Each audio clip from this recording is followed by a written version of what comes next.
Hello, everybody, and welcome to the Stormkeep. My name is Paul, and today I'm joined by... Hey, y'all, it's David. Hey, guys, it's John. And today we're going to be talking about list building with the Stormcast Battle Tome, and that does include all of the units that are soon to be legends. We still have 4 months left of using them, so we're trying to build the best list possible while we can still use some of our old-time favorite units. Hi, everybody. Editor Paul here, coming at you from the future. We recorded this video a few nights ago, and since then, Games Workshop has added an errata so that prize beasts can no longer be given to reinforced units. Now, I considered just pulling the whole episode, but since we've delayed it enough, I think it should just be released as it stands. We had a community contest involved, and one of the entries featured such a combination. So I think I'm going to let the video stand. It's going to be like a fun time capsule to remember that brief period of time where Stormstrike Guard Reinforced could get prize beast. Hopefully one day we can look back on this and laugh. But without further ado, here's the rest of the video. Before we jump into lists, I think it would be useful to have a discussion about what our considerations are for building lists right now. The thought process behind, how we're putting these lists together, why we're picking the units we're picking. It's not just, pick the units off the top of the tier list, although there is a list here that is basically that. But it's, how many of each unit are we bringing? Why are we bringing specific units for specific things? A big question we get often is, where do I start with Stormcast list building? Because there's nothing obvious in the battle tome. You look at all the war scrolls and you're like, okay, great. What do I do with all this information? And there's nothing in the battle traits that would indicate how you're supposed to play a Stormcast army. There's nothing in any of the enhancement section. Nothing tells you how Stormcast are supposed to play. All you see is they can come in from reserve and they can revive a unit when they die. And those are great abilities, but they don't tell you how to play the army. Whereas a lot of other armies will tell you, right? If you look at Gits, for example, they'll tell you while your bad moon is in this phase, you have these abilities, which is like, oh, cool. So I guess I should be, trying to play that these units are in this particular position during this phase, and I'll get this bonus. And nothing like that exists for Stormcast. The short answer is that Stormcast are, they do what the models look like they do. We don't have a lot of fancy abilities. We have good stats, we have big armor, we have big weapons, and we have very good positional tools. And putting all of these things together, you end up with an army that is all about combined arms. You want shooting and melee units mixed together. Some combination of them is how Stormcast play best, which may be confusing because you see all the big hammers, you see all the big armor. You want to build a list that is just as much hammer and armor as possible, but the army just doesn't function properly when you go all melee. We're not fast enough, we're not reliably charging you out of reserve, we're not durable enough, we don't have enough access to strike first. We can't play like Slaves to Darkness where we just bring a whole bunch of meaty melee units and charge you turn one and hope to kill you. That's not how Stormcast can... Well, maybe. I don't want to say you can't, but I personally have not found success with that playstyle in the 10 years that I've been playing Stormcast. Yeah, for sure. It feels like the army is best suited to a general who likes reactive play. Because we're so elite, we cannot be everywhere on the board at once. We cannot just line up on the line and push forward. So I'd say deployment tends to be really key. That tends to complicate list building as well. But also this idea of having somewhat of an answer to everything is something that a lot of other armies don't have. They're really good at what they do. They don't necessarily have an answer to everything the way that Stormcast can. And so that will either sort of strengthen your ability to react or weaken it if you have too much of everything. It's quite a delicate balance, I think, to play. A little less so, I'd say, in 4th edition. I don't know if you agree with that, Paul, but it seems like it's not as delicate anymore. We're a bit more focused on what we can do and what we do well. I would agree with that. Yeah, I think especially with Heaven Sent as a tool to bring back a unit once per game, we're not the incredibly fragile army we were before. We are still fragile in the sense that we need everything alive as long as possible in order to do as much damage as possible. So as soon as you start losing pieces early, especially if you lose an important unit early on, without having killed something very important in the enemy army, that's just devastating. That can snowball into a loss very quickly. And the problem with being a reactive army is that you have to know what your opponent is doing so that you can react to it. You have to know their limitations, you have to know their strengths, and especially you have to know their weaknesses. You have to know when they're going to try to move forward and then how you're supposed to capitalize on it. And that's a very difficult thing to do in Age of Sigmar because the game is so complex and all the armies are so weird and different. And Stormcast ends up being, for the very, mechanically, it's not a complex army, but to play it competitively, it is very, very complex. I'd say it's top half of complexity easily. In terms of micromanagement, it's not the hardest, but macro, understanding the whole battlefield and thinking ahead multiple turns, these are skills you need to figure out in order to play Stormcast. Yeah, absolutely. And, it is one of those armies that, because, again, it's so elite, you can't be everywhere on the board. One mistake or under sort of committing of something or even overcommitting of something can often lose you the game. So it's a lot of fun though, because it is so strong that if you do piece it together right, I'd say there's really not anything that can get in your way. But you do have to get all the pieces together perfectly, basically, in order to do it. It always feels like every loss I have is because I did something wrong, not because my opponent had some amazing play. It's just, I made a micro decision or maybe a macro decision that just cost me the game. Every loss is always something that I could have done better. Even in the worst matchups possible, I still have avenues to win. And as long as I can note it, I can identify them and stick to the plan, I can come ahead. So it's when you do it right, Stormcast almost feels oppressively good. You feel like you're taking tools away from your opponent, and it's not fun for them anymore. Yeah. So the way I view Stormcast, and you guys can feel free to give me a different perspective, but this is the way I view it. I view Stormcast as an army of hammers and support. The hammer units are the ones that are going to go out and do damage. They're the ones that actually win the game for you. If you have a hammer unit left alive at the end of the game, and your opponent doesn't have a hammer unit, you're probably going to win. That's kind of the low resolution version of the game as I see it. Everything else that in your list is what I would consider a support unit. So that could be something like Vigilors, which are, even though they can do some damage, they're mostly a screening unit. They're support. They're meant to be there to take up space, to buff your other units up. Heroes are kind of the same way. Unless the hero does a tremendous amount of damage or has some really huge defensive utility like Karazai and Krondys, they're pretty much just there to buff the other units. Heroes only exist to give your hammers more damage. And if you could spend the same amount of points getting a real hammer unit with more health and more damage, why wouldn't you do that, right? You have to have a good reason to bring something like Celestant-Prime instead of bringing 300 points of something else that will do more damage. That's the way I view it. And finding the right balance of hammers and support is tough, because if we could just build a list that's all hammers and win games reliably that way, that would be the best Stormcast list ever. 2,000 points, all hammers, let's go. That would be amazing. But it does turn out that having those support units there makes the hammers more efficient. And it's finding that sweet spot somewhere around, I want to say 1,500 points of hammers and 500 points of support, something like that. For a general list, obviously, if you bring something more specific, that's going to change. But I think that's, it's like a 3-to-1 ratio, approximately. Yeah, I think that's a good rule of thumb to consider. Another thing worth considering is the speed of your list and your mobility. And these are two different concepts that I've been trying to get across a lot on this podcast. Speed is your ability to reach out and charge something in the first turn or any turn, the amount of distance that you can clear on the table. Whereas mobility is how freely you can move. And some units can be really, really high speed, but very poor mobility. Some units can be both high speed and high mobility, but have other kind of, huge defensive weaknesses or offensive weaknesses. Some units can be high in mobility and not so much on speed.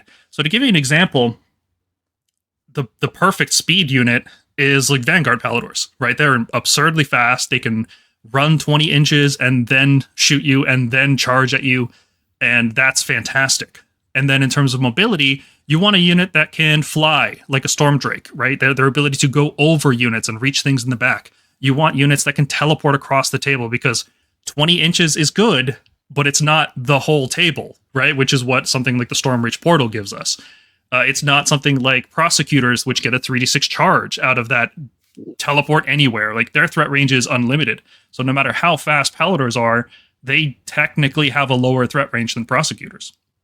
And I think a Stormcast list needs to have both of these things. I think you don't want to be stuck with a list that is just a bunch of fit-slogging infantry that has no teleporting abilities. I don't think that kind of list is a viable way to play this army. I think it's just too slow. Your opponent will outmaneuver you, outscore you, pick off units that you don't want to lose too quickly, and I think you need both of these elements in your list. And that's why we say variety is king. Stormcast is an army where spamming something usually doesn't give good results. If we're in a state where bringing 4 units of the same thing in your list is optimal, then I think that's going to get changed pretty quickly. That shouldn't be the way we approach the battle.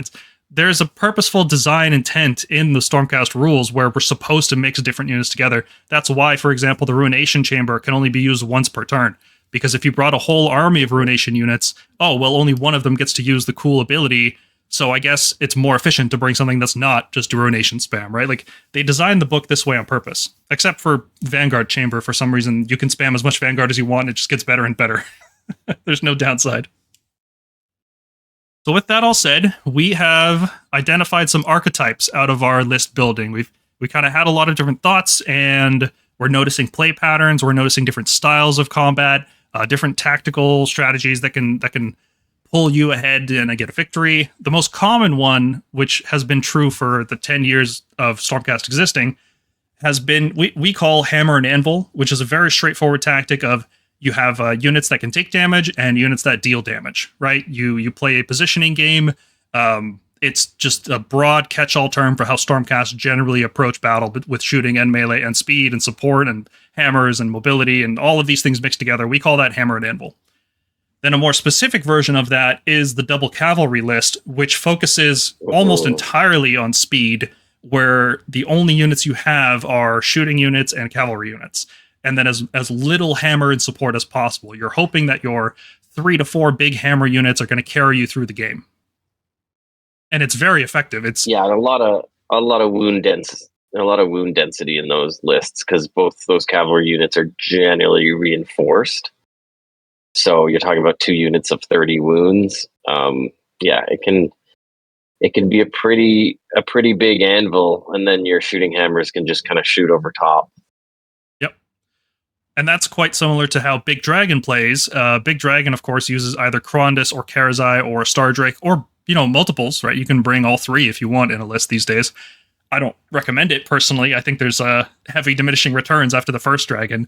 But Big Dragon is different from other lists because where other Stormcast lists want to play the trading game, I'm gonna send in my 400-point cavalry unit. It's gonna try to kill a 400-point unit, and then it's gonna try to survive a round, and then it can retreat and charge and do it again. That's the kind of trading game we usually play. Big Dragon is different in that you're trying to keep your dragon alive and get sustained value from it, because it can't be replaced with Heaven Sent. It can't come back. So you start investing in things like Praetors and a Knight Vexillor and additional healing. Maybe you bring wizards with an Emerald Lifestorm. So you get a big target, you stack a lot of defensive abilities on them, and you use that as like a wrecking ball to just, pound through the enemy and take a lot of damage at the same time.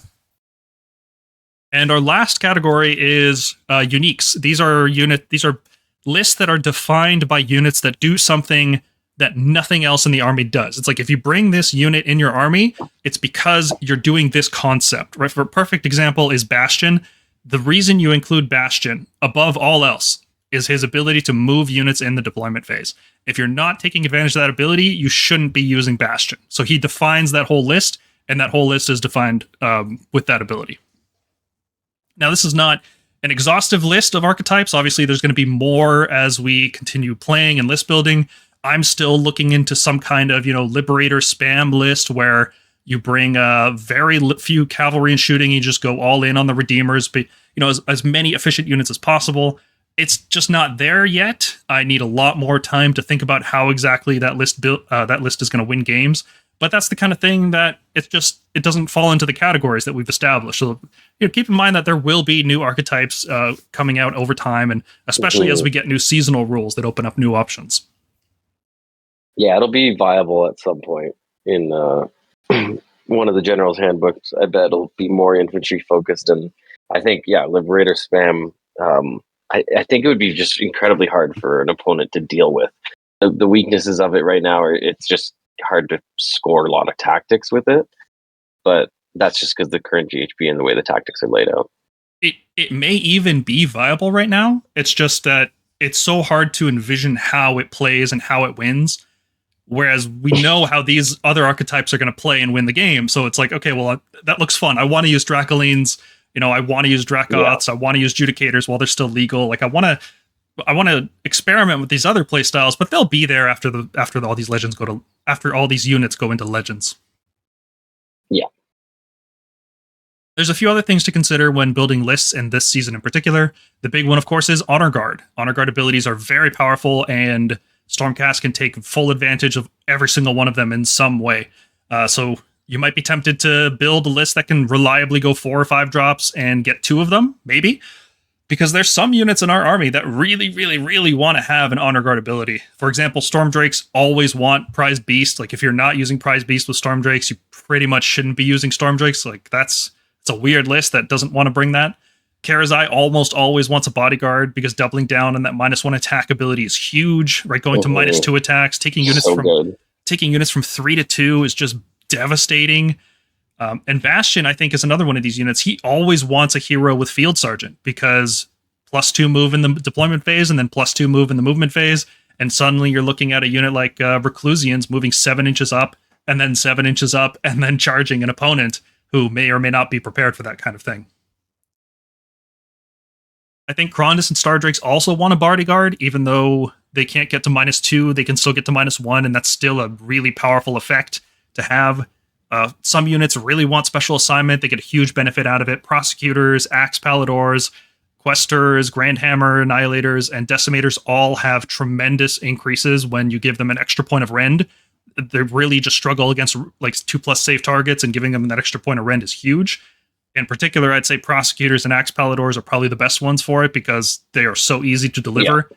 They get to charge. It's harder to do it with Questers and Decimators.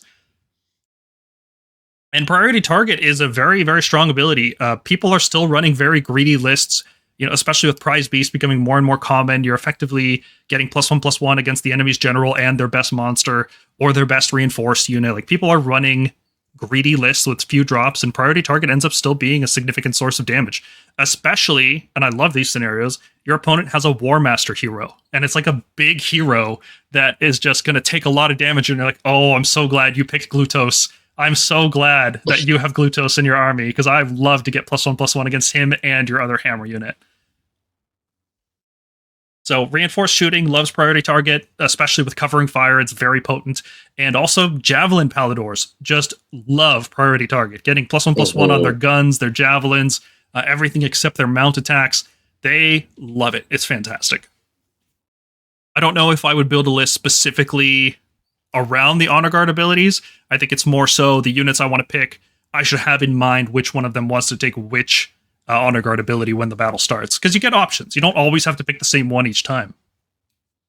Yeah, I think it's important, though, that your list can use sort of special assignment and or priority target, at least in a way that, you're not always having to use the same one.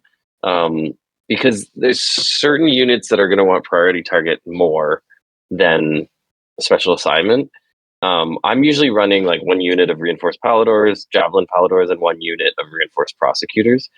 So it gives me that ability to really sit there and think about it and look at, the army I'm going to face and decide, am I going to be better off with the extra rend on the Prosecutors? They're probably only going to, have 2 combats before they die, maybe just the 1 when I send them in. But if I can delete something, with their rend 2, with them at rend 2, that may be better than the Javelin Paladors being on 2s and 2s for more of the game.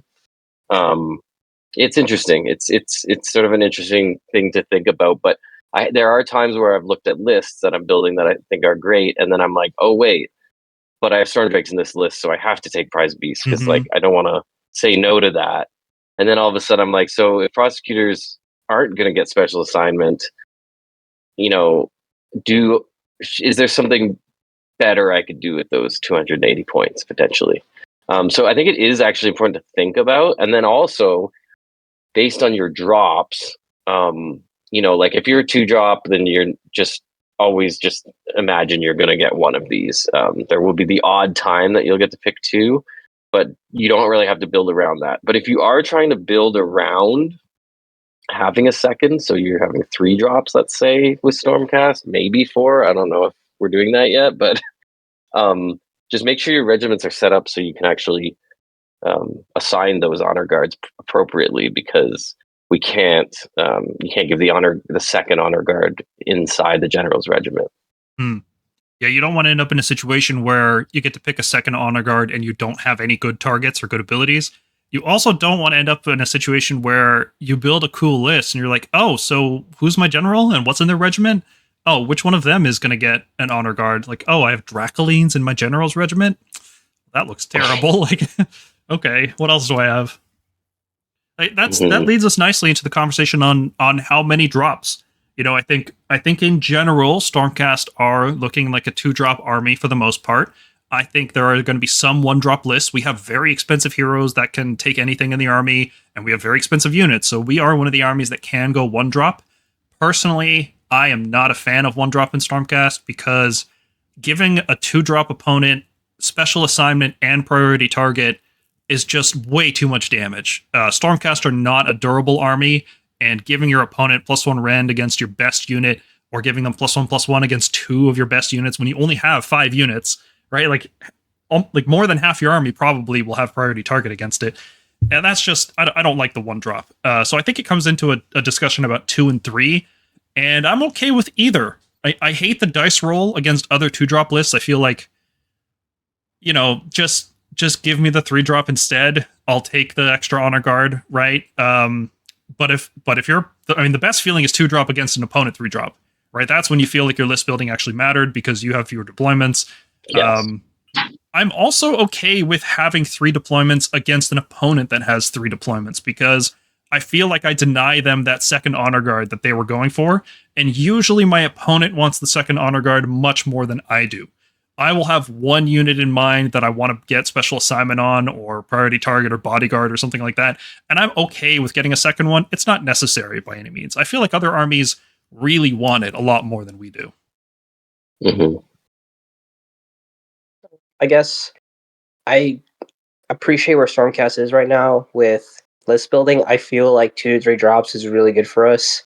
I'm still a 2-drop for most of my lists. I really haven't wanted the extra honor guard, but I do think Stormcast is like one of the armies because of our pregame stuff, like putting things in the sky, that we could go 3 drops or more drops and it doesn't really feel that bad. It's almost like, okay, if I get the bonus, I get the bonus. Getting more information is really good too, right? We were saying earlier that a good deployment is really important to playing Stormcast, and part of that is seeing what your opponent is doing and then reacting to it with your deployment. Oh, my opponent deployed a 600-point hammer block on one side of the battlefield. All right, I'll deploy mine on the other side. That way he can't just charge me in the first 2 turns, and my hammer can outmaneuver his. Having reserves, having teleports, having information, all of this leans into the Stormcast playstyle. I've also really doubled down on the information game. So if you guys, as you guys know, you don't have to drop your whole regiment at once. You could still single drop. So if I'm playing, this is an example, if I'm playing against another 2-drop, right? And I lose that roll and I know they're making me drop first, I'll just start splitting my drops because it doesn't matter at that point, right? Like they're going to make me go first.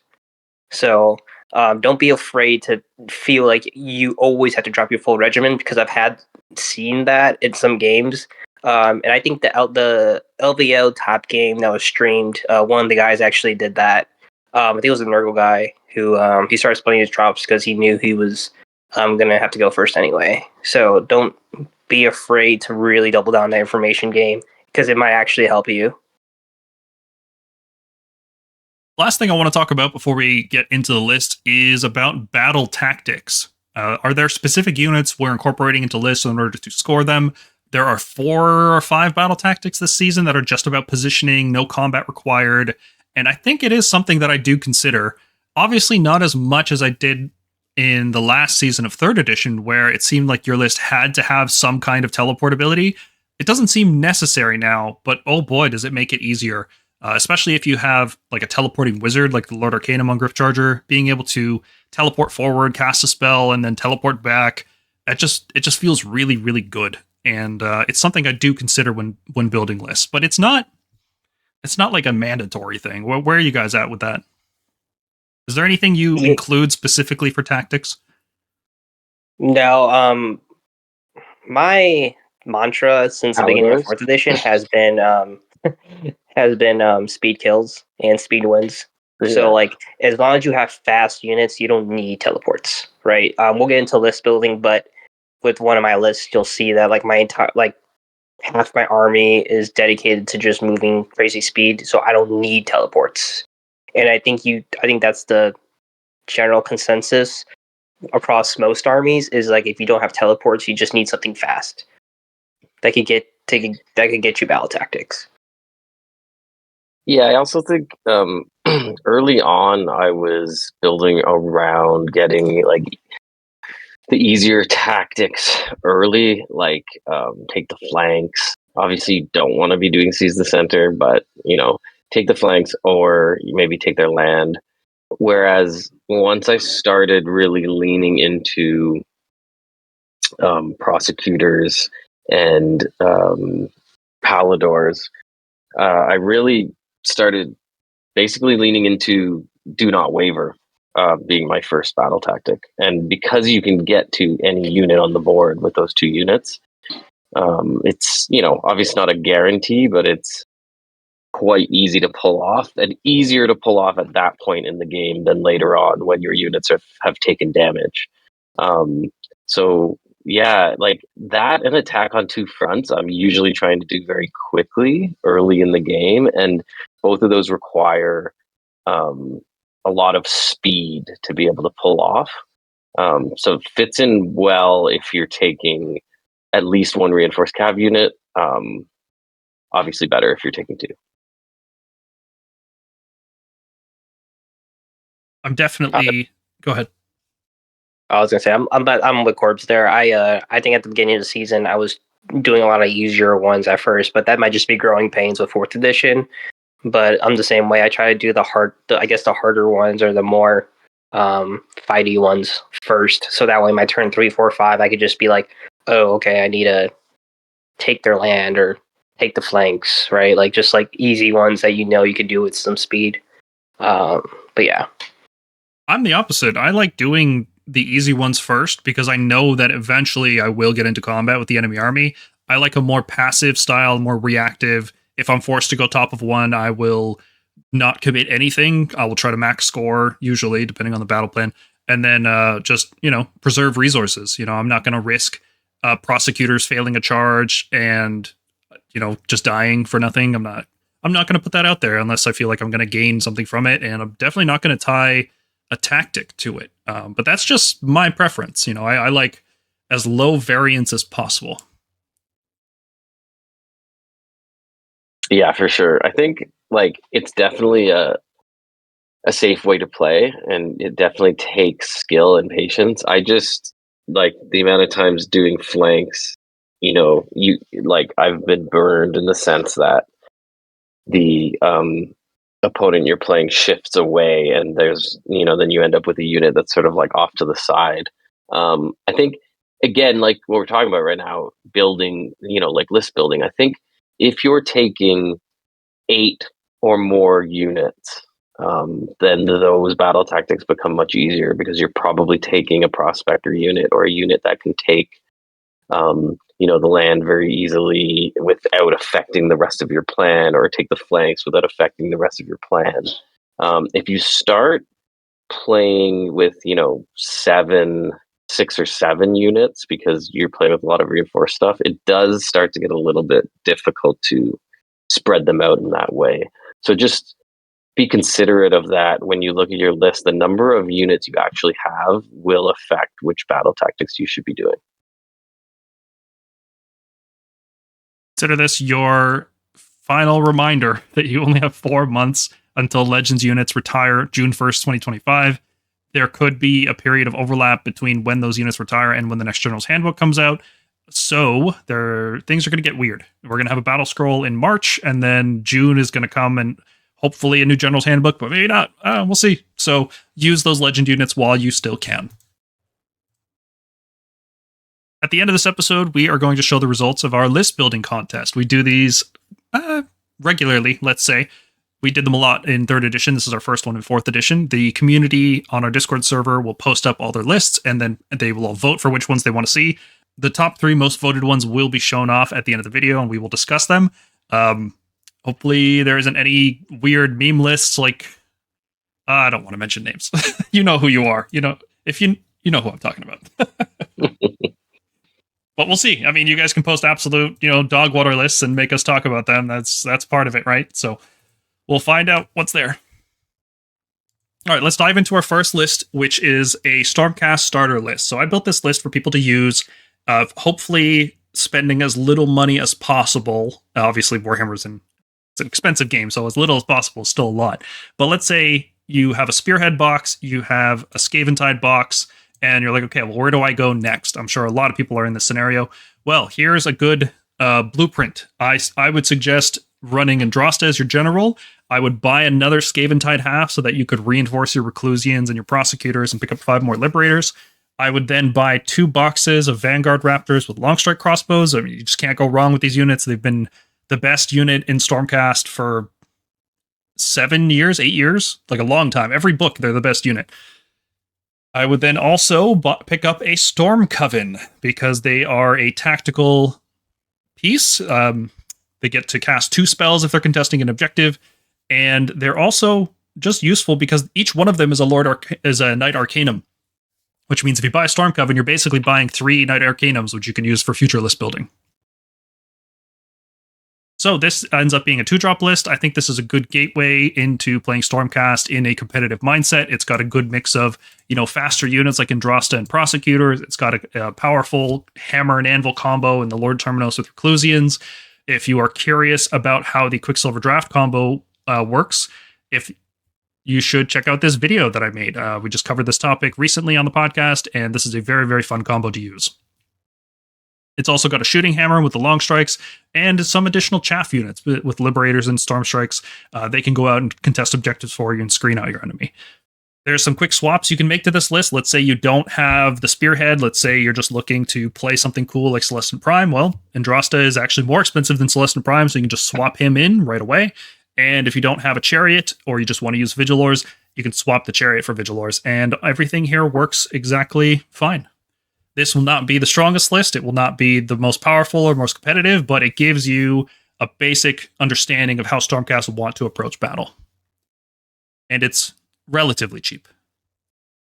Yeah, I think this list could be a lot of fun. There's a lot going on in it still. So you get the Prosecutor fun with the I guess if you get the faction terrain. You've got the Raptors, like it's good. I think definitely Vigilors instead of Chariot. But the Lord Terminus Reclusians thing is awesome. So yeah, this would be fun. Yeah, I would bring this list if I was teaching somebody how to play Age of Sigmar, because it kind of a little bit of everything. Nothing is too There's a durable unit, there's a fragile unit, there's a fast unit, there's a slow unit. There's screens, there's shooting, there's melee. There's a little bit of everything here. Mm-hmm. All right, coming up on our first list, Corbs, you made this one, but this is one that this list almost makes itself, just the way the points shake out. Yeah, exactly. I just called it the good stuff list, right? You bring Estrella Soulbright, who is the cheapest hero in Stormcast that can bring any unit, which is pretty big for her regiment. The next cheapest hero that can do that would be Bastian, and he's 270, and he's not a wizard. So Estrella is just good value proposition in that case. And then you fill it with, Prosecutors. They're amazing. They're almost the best unit in the book. You've got Vanguard Paladins with Starstrike javelins. Again, amazing, almost the best unit in the book. Vanguard Raptors with long strike crossbows, fantastic. 6 block of Castigators just because the points work. And then you round it out with a Knight Relictor as a priest. So you have a priest and a wizard, and 2 squads of Vigilors. So you have your support, you have your screens. This is just, like a good stuff list. There's no particular synergies between any units. It's all about how you position each one and how you get the most value out of their stats and ranges and everything. Yeah, this list is actually quite strong. I've played it quite a bit. It can go up against pretty much anything. You'll enjoy it a lot. It's got, especially like the 6 Castigators, obviously everyone's been talking about it. I did finally start playing with them. They're a lot of fun, especially against a cav unit. So having those in addition, you've got an anti-cav in here. You've got an anti-hero with Vanguard Raptors. You've got lots of movement. You're going to get a special assignment of the Prosecutors. So, they're going to be anti-something.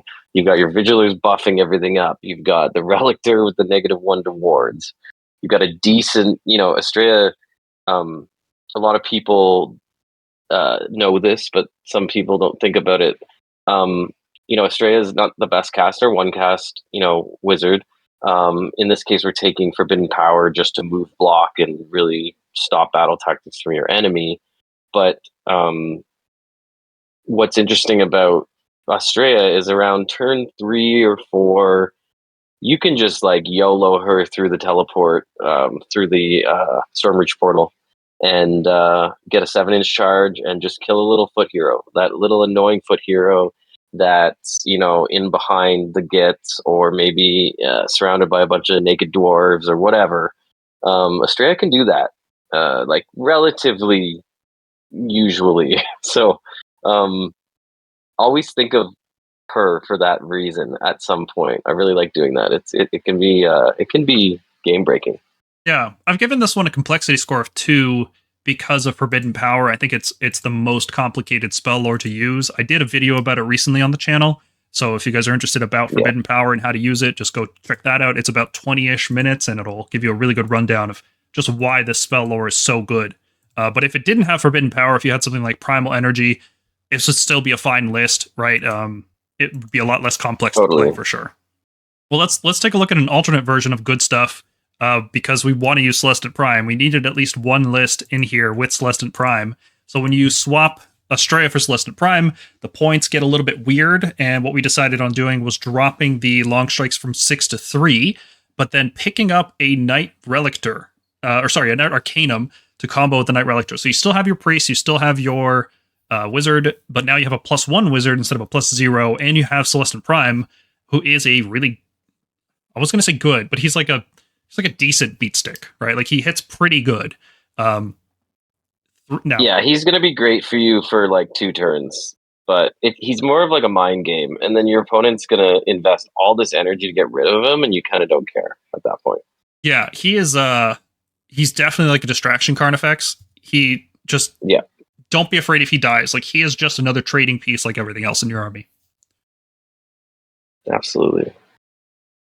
The only one thing about this list that I was trying to figure out and I couldn't, Paul, was like how to make it, because it's 3-drop, like how to make it so we could take advantage of 2 of the honor guards, and I could not figure that out. If there was 10 points, you could take a Lord Relic. Actually, no, hold on. Here it is. You can take a Knight Relictor and swap it for the Lord Veritant. They're the same point cost. And then the Prosecutors can go in the Lord Veritant's regiment, and then that way the Prosecutors can be your second target. Your first target would be priority target on the Javelins. It's not optimal. Obviously, you want Prosecutors as your primary, but Celestant-Prime has to be the general because he is a War Master. Yeah. Yeah, that's reasonable, though. Yeah, Lord Veritant isn't terrible. -1 to cast on it's a pretty small bubble, but it is still a potent effect. Yeah, it's a strange button. The Knight Incanter has like a 30 range debuff. I love the Knight Incanter. I can't wait to talk about her. All right.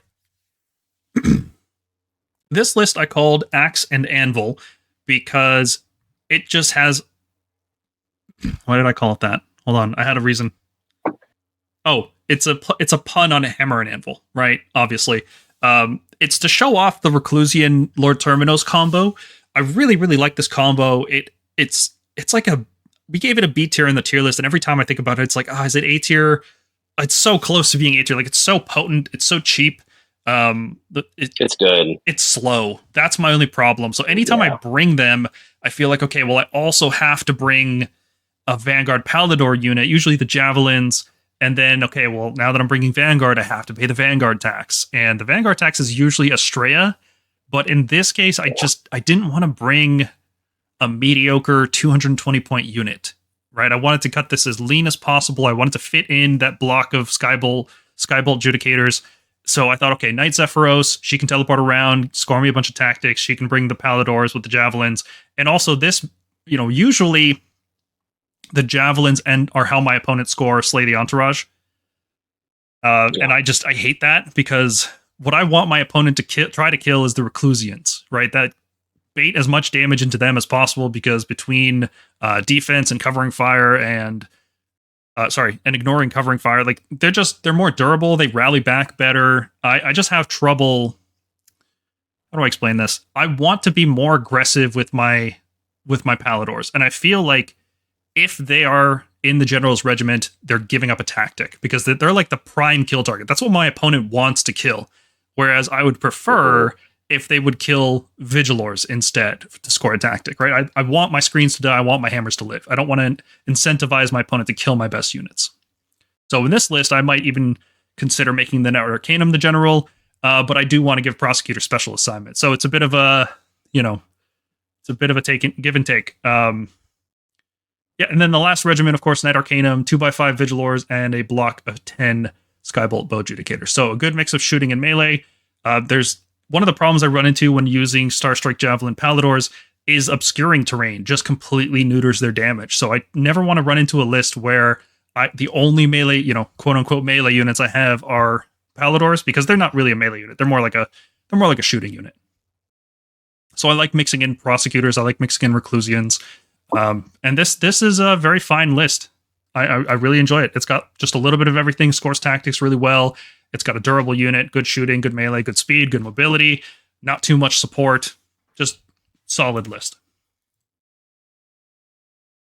What do you think, how do you think Iridan feels when he gets to, the weapons storage and, the big axe has been taken by the Lord Terminos?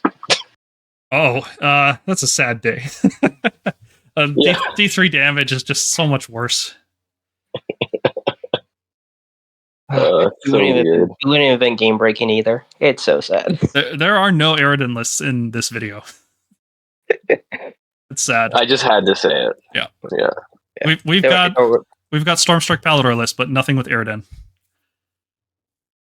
Multiple Pallador lists, in fact. It's weird how many lists we have with them. Is it though? They're so good. Stormstrike Palladors? I don't know. Well, I mean, I don't know. You know what? I haven't actually put the time in to play with them. I think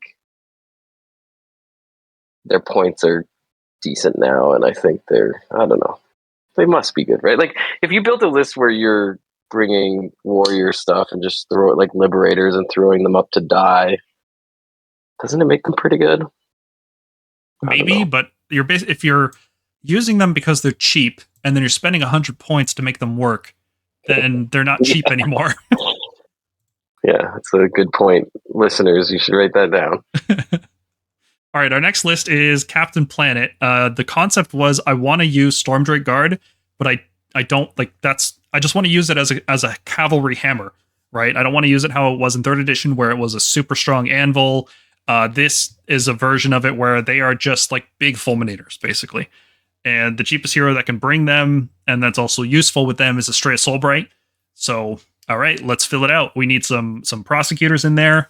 One of the things with Stormdrake Guard is that they can't be revived with Heaven Sent, and since they are getting prize beast, enemies will obviously be trying to kill them with priority target and, of course, slay the entourage.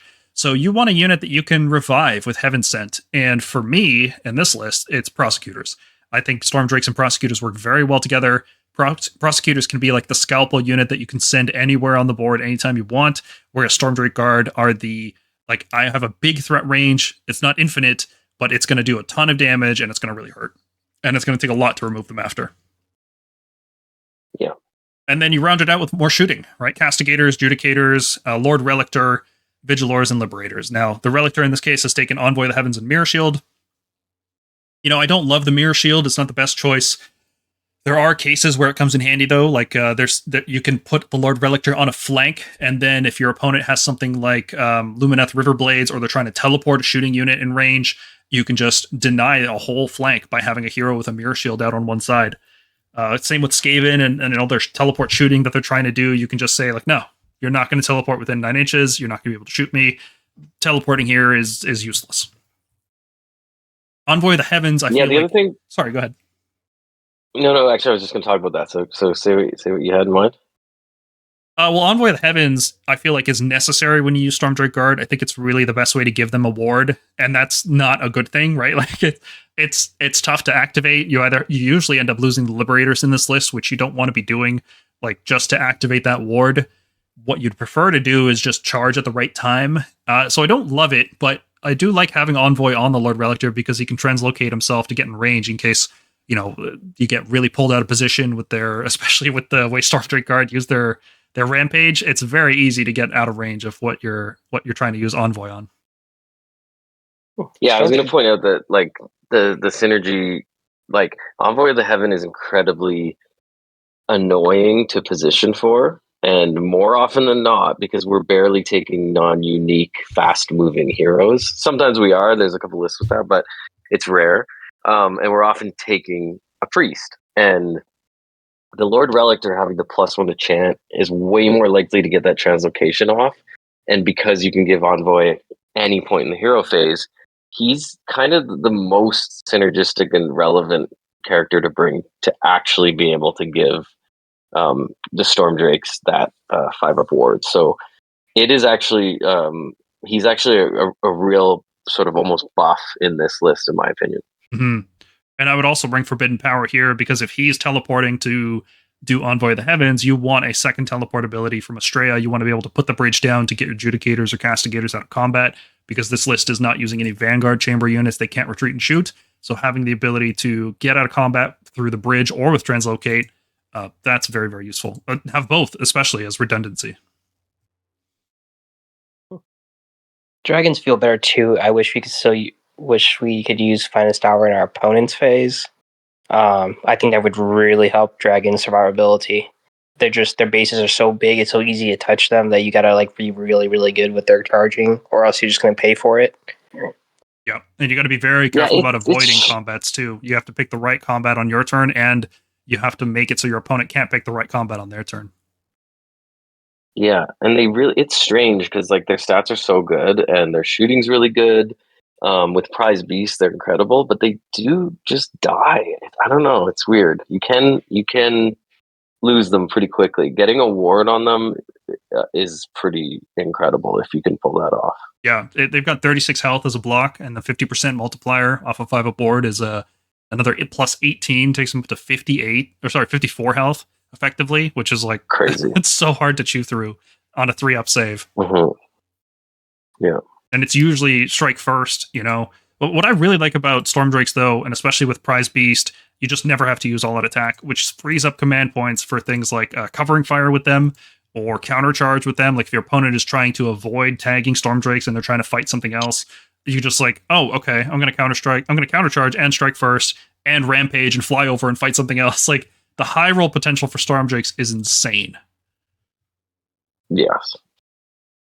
Paul, I wanted to bring up one more thing. Yeah. Sorry, Paul, you also mentioned Forbidden Power again and talking about the bridge. Everyone listening to this, if you're considering playing with the bridge, remember, like, it's almost more useful to get things out of combat. Like, it's incredible for doing that. So when you have a big block of Judicators like this, they're going to survive multiple rounds of combat, but they're not going to be able to shoot. So being able to pop them away and then shoot that turn is just such an incredible utility. So definitely go watch that video, because that even helped me recently. it wasn't something I was thinking about enough. And now it's basically like my backup for my 10 Judicators. It's great. Yeah. And use it while you can. It's probably going to get nerfed. This next list I called Parry This, You Casual, because it relies on a Lord Celestant on Dracoth dropping into play with a block of Dracothian Guard Concussors and utilizing the Quicksilver Draft combo to strike first. So the idea here is you drop him into play. He has Shotgun, so he's -1 to be hit. You drop the Concussors around him. They also have -1 to hit for the rest of the round.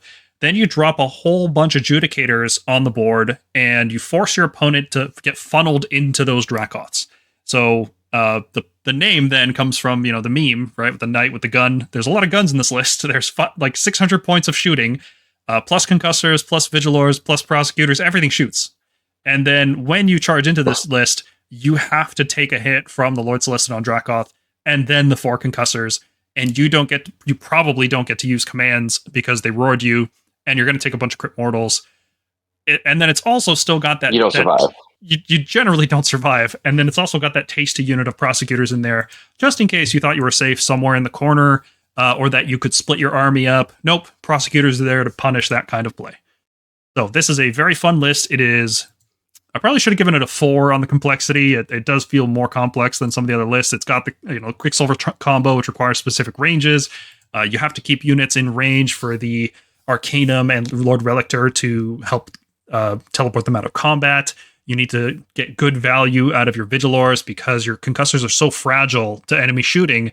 You have to be able to shoot the enemy first, which means sometimes you have to throw your Prosecutors away just to kill the enemy shooters. But if you can play this list properly, if you can get a good grip on it, oh man, it feels good. You force your opponent into a no-win scenario. Like, you charge me, I fight first. You don't charge me, I keep shooting you. There's no right answer. Yeah, another thing to point out too, and I'm not sure if this is the case with our other heroes that have Fight With Me, but with the Lord Celestant, like, he can do that ability every combat phase, I believe, right? Or it's in our combat phase? Yeah, every combat phase. So if he charges with Lightning Echelon, he gets the strike first, then he can pull Concussors in, depending on how, if there's other units with strike first, whatever. We did a video about it if you guys are curious about the specific interactions. Yeah. So when you're playing this list, don't only rely on the Quicksilver. Like, in your turn, you're going to be able to offensively fight with both of them without using the Quicksilver draft. Yeah. So it's a really, really strong. It's a stronger combo than I think a lot of people realize, because you're going to be able to do it in their turn with the Quicksilver Drought, and then in every one of your turns just because of his ability. And unlike the Reclusian Terminos combo, which uses the same artifact, Dracoths are fast and shooty and all around just I would say a better unit, right? More expensive, obviously. Yes. That's why they're better. But I think, you get a lot for what you pay. And I think the speed in particular matters a lot, because you're not stuck on one side of the board. So like whenever you play the Reclusian thing, you have to worry, if I drop here, what are they doing in the next turn? What are they doing in the next turn? What are they doing for the rest of the game? Because they only move 5 inches. And you don't have that problem with Dracoths, because 10-inch move is just a lot better. And even if they don't get to charge, they still have a 10-inch range shooting attack, which can spike, potentially doing, what is that, like 4d3, so like potentially 12 with crit hits, like on Ren 2, it can spike. It's not an insignificant amount of damage. All right, our first Dracoline list, the name, I don't know. I'm not that good at naming things anymore. I used all my good names in 3rd edition. I called this Cats with Guns because it's just Dracolines and then a lot of shooting, right? And then that nice block of Prosecutors that can threaten anywhere on the table. So what makes Dracolines really good this edition isn't their damage output. It isn't their speed, because they're actually I think the second lowest cavalry damage, and they're quite expensive. And they're only 10-inch move, so they are also the slowest cavalry. But what makes them so good is their ability to just return models every single turn of the game. So in your turn, you can bring back a model with Sacrosanct Convocation as long as the model died in that turn. But this still happens a lot. You'll have games where your opponent will deal damage to you with magic or with covering fire, or with just fighting you, right? Like they might have some way to deal a bunch of damage to you, and then you just put that model back. And then on your opponent's turn, they have to deal with your full health unit again. And then on top of that, this list also uses the Lord Arcanum on Gryph-Charger, who just needs to be within 12 inches of the Dracolines to either heal them for D6 or return a model if they're undamaged. Which is like, oh man, being able to return models in both players' turn and then doubling down on it in your turn, it's awesome. It's a tremendous amount of recursion, and until the unit is wiped out, you are threatening your opponent to just bring it back to full health the rest of the game, because you can rally and then at the end of turn bring back a model as long as you've rallied up to full health. So as long as there's one model with 1 health remaining, this is still a threatening unit. So to round it out, because Dracolines have a lot of problems. They are slow, they're not very damaging. They do get to strike first if they're on an objective they are contesting, but they don't control. They have a lot of utility, but they are lacking in a lot of ways. And I found that balancing it out with prosecutors and just a lot of shooting is the way to go. This is my favorite way of playing castigators. This is my favorite way of playing Dracolines. And if you have the models to make this list work, don't go out and buy these models. They're all being retired soon. But if you have the stuff to make this work, give it a try. They are a fantastic unit. It is so satisfying to redeploy 1 inch onto an objective and gain strike first, and your opponent's like, oh, so suddenly I just can't charge that objective and take it. Like, it feels amazing. Yeah, I've used Draglins a couple of times. They've always been a good unit. I feel like they could get a little bit cheaper, just based on our other cavalry, but they're not a bad unit by any means. If you don't want to take the Gryph-Charger, you can also take the Lord Arcanum on Dracoline. You won't be able to take Castigators though, but the Lord Arcanum on Dracoline is also really good. That extra dice roll for a 6 block of Dracolines is really good. I've always enjoyed it. I'm a huge stand for the Arcanum on Gryph-Charger. Not just the regiment. I like being able to bring Castigators, but the teleport is also really good. Being able to, teleport forwards, cast a Horrorghast immediately in range, and then not translocate, but teleport back using his own ability, or teleport onto like a place of power for future turns, so you can start unbinding with +1, or teleport to score a tactic. Like, he's just so versatile, and I always think he's overpriced, but he always does like so much for me in every game. Yeah, he is a workhorse. Let teleport, like, you don't realize how much you want it until you have it. You're like, oh, okay, this is really nice.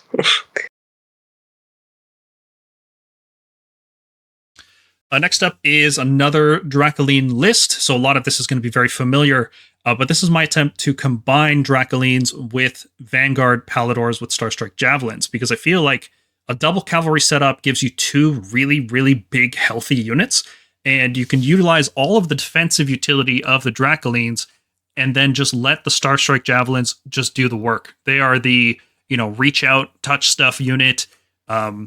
This does run lower on screens, right? Because you lose an extra Vigilor. You do end up also bringing a Knight Zephyros, and I'm not sure if I like having 2 teleporting units. I'm not sure how valuable that is. So I tried to increase the utility of the Knight Zephyros here by giving her the Mirror Shield so that I can do things like block out deep strike shooting from, River Blades and other Stormcast armies and things like that. But she's got such a small base, I don't know how effective that really is. This one, I playtested this in the Index, and it felt good. Something like this. I think it used long strikes instead. Now, this Castigator version still feels really good, but it's definitely starting to feel more like an Index list. These units are so expensive. Paying $480 for each one of these blocks, I don't know. Really, really pricey. David, you said you've tried Dracolines. Have you tried Dracolines and Palladors together? Yeah, that was the first iteration of the double Pallador list that I was playing. I think they complement each other really well. So your Palladors are obviously your speed and your damage. But Dracolines, even though a list like this is kind of like on screens, they don't really need a screen most of the time. Because if you're positioning them correctly, you could just camp around objectives that you don't control. So if something comes near them, well, you just redeploy on an objective that you don't control. Like, okay, well, now I strike first. So they are really good, and I think that I think just they're. I hate that they moved 10. I wish they still moved 12, but 10 is still enough to go challenge the mid board. So I don't feel like they're super slow. You can still be aggressive with them when you need to. But yeah, no, Draglings are great. If you have 3 or 6 laying around, don't be afraid to play them. Especially since they're going to go away in 4 months. So it's about now or never. All right, guys, this is the list. This is my competitive list. I've been playing the last couple of months. I've been taking it into a couple of tournaments, doing well with it, playing it in test games. So I call this one Rapid Assault. It's just taking what's I consider the best part of our book, and then just doubling down on it. So 2 units of javelins. So they did get a little bit of a point nerf. I don't think it's enough to make me not want to play them. 240 points for 3 is still insanely good for them. Castellers also went down 20. So really, if you think about it, the 20 points you lost in the javelins, you got back in the Castigators. So you didn't really lose too much in the point nerfs with this list. So just starting off with Estrella, we talked about Estrella earlier. I was really bad at first of not really just hiding her and not really doing much with her except cast a spell here and there. But over time, I have learned to be more aggressive with her, especially with the portal. She could spike, and it actually happened in one of my tournament games. She spiked and rolled 3 out of 4 6s, and I just did 6 mortals to like a little foot hero. It's not going to happen every time. It's probably like a once every like 100 games, but don't be afraid to use her at her max potential because she is still 220 points of your list. Castigators, I've been loving Castigators way more than I thought I would. There's still a lot of cavalry in the game. Feck has been getting popular. Kids still like their bounders. And they just, even if you're not shooting any cavalry, it's just number of shots. Imagine you're shooting hurricanes, except you trade a shot for rend and range. So if you double tap Castigators into literally anything that isn't cavalry, it's still rend 1 at 38 shots with crit 6s when you come down. They'll still kill something. So I've been really liking them, especially with the priest and Estrella casting the bridge with Forbidden Power. Like, they don't really stay in combat if you don't want them to. You could just bridge them out or teleport them out. But obviously the bread and butter of the list, Paladors. Priority target is really, really good with them. A lot of armies are still running big centerpiece units, Krondi, Karazai, Ursharan, Bellacore, and even if they're not running a big target like that, usually they're running like what we're doing, we're running a general that can bring kind of everything, like a Scragrot or something, and then they'll usually have another unit, a hammer unit that they want to give an honor guard to. So now, you have priority target against their honor guard. So one of the biggest weaknesses, for example, our Stormstrike guard is priority target. So you have javelins going into dragons. Well, I'm 2s and 2s and everything going into. You're eventually going to roll 1, a 2, or a 3. So don't. So the nerf that they kind of did to priority target back in the last patch doesn't really affect javelins anyway because we only ever shot 12. So, I mean, that's bigger. It was a bigger nerf to like long strikes or sentinels. So, I mean, javelins have always loved priority target, and I will continue to use priority target. I think the only way I wouldn't use it is somebody was running like 100-point foot hero alone in its own regiment that didn't really do much. Then I probably just take like special assignment or something just to have anything else. But 99 of 100 games, priority target is still going to be your best option. Knight Relictor has been getting better and better, especially as the meta has developed. There are a lot more wards coming back into this game now, especially with the point decreases to armies like Feck and Nurgle. So that -1 to reward on the 2+ is actually really, really good. The damage increase is really noticeable. Vigilers, obviously, you need them for javelins. Javelins don't do great damage if they're not getting that +1/+1 in every phase.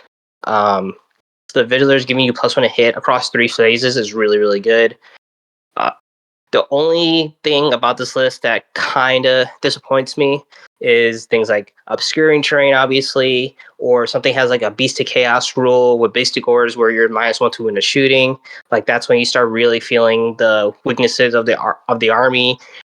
In my games, though, that I played a lot is obscuring and stuff hasn't come up as much as is really mattered, just because the way terrain maps are placed. Like eventually your opponent has to put something on the objectives. And the thing is, you're so fast with the Paladors because you really have a 20-inch threat range, and then you can shoot, charge, shoot, and fight. So you could just I kind of call it sharking. So you just like kind of wait around, see what your opponent puts on an objective, and you could kind of go ping it whenever you need to because you're so fast that you don't have to be right there in front of your opponent's camera. You're the one who actually makes the choice when you want to fight with these units. Power through is another big step with this army. You have to know when to power through. You can't end your turns without a power through dice. You really want to power through with them. Sometimes you can't. That's fine. With the relic art, which is also really good with the javelins, is I've been banking my points to try to always translocate the other unit that I'm not power throughing sometimes in my opponent's turns, and that just becomes really degenerate, right? Because now I have two units that are always just ping ponging that my opponent cannot touch, because after I touch something, I'm just going away 14 plus inches, and you're not going to touch me. So I've been loving it. I'm happy Paladors have it finally turned good. They've been sitting in my storage for the last like 5 years, and I went to go dig them out. So I'll probably keep running this list until GW does something about list building or does something about this unit. I really don't see me changing. I've been loving it. I think once summer comes around, I've been experimenting with Aquiller, long strikes, and some other things, but I'll just adjust it as I need to. It's been really fun. I just love the speed of it. I don't have an issue scoring tactics or anything like that. My gut is telling me that second unit of Paladors should be Dracolines, and then you swap Vanguard Wing to Sacrosanct, and then you have two really good, durable units of Castigators that can take trades really well. They can eat covering fire, and then you've still got 9-inch deploy, but +2 charge Dracolines. So I just feel like Dracolines would be better here. Am I crazy? I play the same list with Dragon's instead, and it plays about the same. I just really like Double Chicken right now with all the shooting. I think there's a lot of armies that are still really, really weak to shooting in the meta. I will say the biggest gripe I have with the list too is like the chamber battle formation doesn't really do much, whichever one you choose. So if you choose the Vanguard one, right? Like I'm never really teleporting my Paladors on 3+. I think I've done it like once in a tournament, and that was just because it was like a desperate move and that I needed to like get to his objective, and I wasn't in range, so I just had to roll the 3+, and I got it, so like it mattered. But it doesn't really. It's not like I'm running long strikes, right? Like long strikes really want to use that 3+ in case you fail to translocate. That's essentially how they get a reroll teleport. Yeah. And then the Sacrosanct Chamber doesn't do much because if you're losing something on your turn, that means you probably retreated with Castigators and you're not shooting anyway. So who cares? You get one back. You just lost a turn of shooting. Like the whole point is to get them. They can eat covering fire, right? They can eat lots of stuff. They can take damage on your turn and still return models. That's true. Yeah, that's true. But yeah, if you don't want to use legend units, question. What's that? David, I have a question for you. Do you find like I've played this with another unit of Evo Cats instead, and I've found that my biggest issue, and same thing happens with Stormjet Guard. If you team that up with any other reinforced cavalry, is like the base size is just too much. Like because with these two, like obviously you're not necessarily taking all 12 Paladors and putting them into the same unit like every turn, but there is going to come a point where you do that. And it's very difficult to do on anything bigger than what the Vanguard Palador base size is. It's almost perfect to be able to get everybody in. Yeah, I will say that's a biggest issue I've had with Dracolines, or the new Stormstrikes is the base sizes. It's like, oof, I really like those tiny bases that the Vanguard Paladors are on. It's like you can do some real degenerate stuff and squeezing in with them when you need to. It's really annoying for your opponent. And it pretty much guarantees that Do you run these? What's up? Do you run these guys like two separate kind of like mini groups, like a Castigator, a Vigiler, and a Vanguard Palador unit, and then another one on the side? Like, do you flank that way, or do you keep them sort of together as like a united force? So it depends. So like I kind of play this as like a 3-hammer kind of prong list. So like if Castigators can snipe something, I'll snipe something with the Castigators. But I like usually keeping my Castigators near the mid board, because if I win a double, it's happened a lot where if I won a double with them because of their positioning, and then I get a crit something on 5s because I'm not moving them my next turn. But the speed with the Paladors lets me kind of hit the other, like the flanks and around. So like I'll use my Paladors if I need to make sure something's dead with my Castigators, but usually the Paladors themselves could just go harass something and then like disappear if it doesn't die. Mm-hmm. So that's usually how I play it. I just play it as like my Castigators are just going to keep shooting you, and maybe you'll get distracted by them, because at the end of the day, my Paladors are winning me the game because they're the ones moving around the board, scoring me tactics and getting me objectives. My Castigators are there to like shoot something to death, and if you touch me, I'm just going to teleport away and continue to shoot things, or you're just going to just sit there near the middle, and my Paladors are just dancing around the rest of the board. Mm-hmm. That's cool. Castigators have been like, they're just such a sleeper. Like I wish I started playing them earlier. Like I guess I had to wait till 120, wait till they dropped to 110. But yeah, no, they've been amazing for me. I picked up I forgot what I killed. I didn't even shoot cavalry. I shot like some like hero that was like mounted with Castigators, and they just like lifted a 400 point like monster hero. It was hilarious. Wow. I was like, well, that's fun. But yeah, I've been loving this list. I don't think it's that hard to play. I will say it's punishing when you make a mistake with it, because it's still just 5 wound. 30, it's a 30 wound block. So when you start losing Paladors, your damage starts dropping off and you start feeling it. So it can be done with them, but once you start understanding movement with them, it's really rewarding. Oh, the enhancements aren't listed here. I'm assuming Envoy of the Heavens and Mirror Shields on the Night Relictor. Yeah, I just like Mirror Shield and Night Relictor because I'm pretty aggressive with the Night Relictor, because you want to use, like, the whole reason you're taking him is for that -1 ward effect, right? Like, and yeah. So like I'm pretty aggressive with him, like with the Paladors or with the Cascaders. Like there's like I'm like putting him up there because I'm like, okay, I want to give -1 the ward to like Earthshrine, or give -1 a ward to like Trolls, right? Like, so you don't want to get shot. You don't want to get shot, and it makes your opponent have to commit resources to like your 120 point hero, and they're like, oh, that's really good. They feel like they won the game because they killed your Night Relictor, and the whole time there's like 12 Paladors and 12 Cascaders that are still alive. They're like, okay, well, this is a trade that I'll take. Yeah, I would love it if my opponents always targeted my support units and left my hammers alive. That would be great. Yeah, it happens a lot because, like, you know, the -1 ward, like, it really, like, if you're playing like a ward army, it's like, oh, I have to kill that thing. Well, you're spending resources to kill this guy while all these other things are staying alive. Yeah, kill the force. You're killing the force multiplier instead of the thing that's multiplying.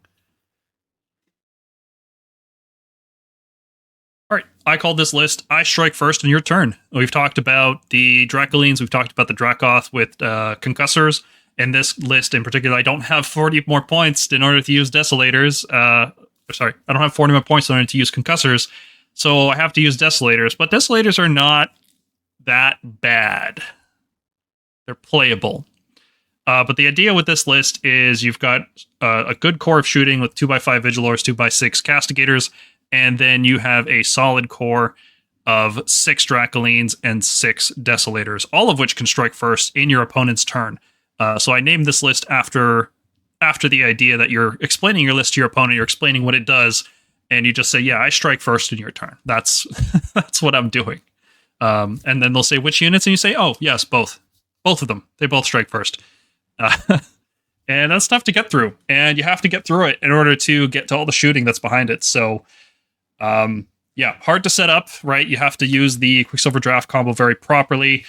You have to position Dracolines on the right objectives at the right times, which means you might be spending command points on them, so it is hard to play, but it is it is a fun concept to have that much strike first in your opponent's turn.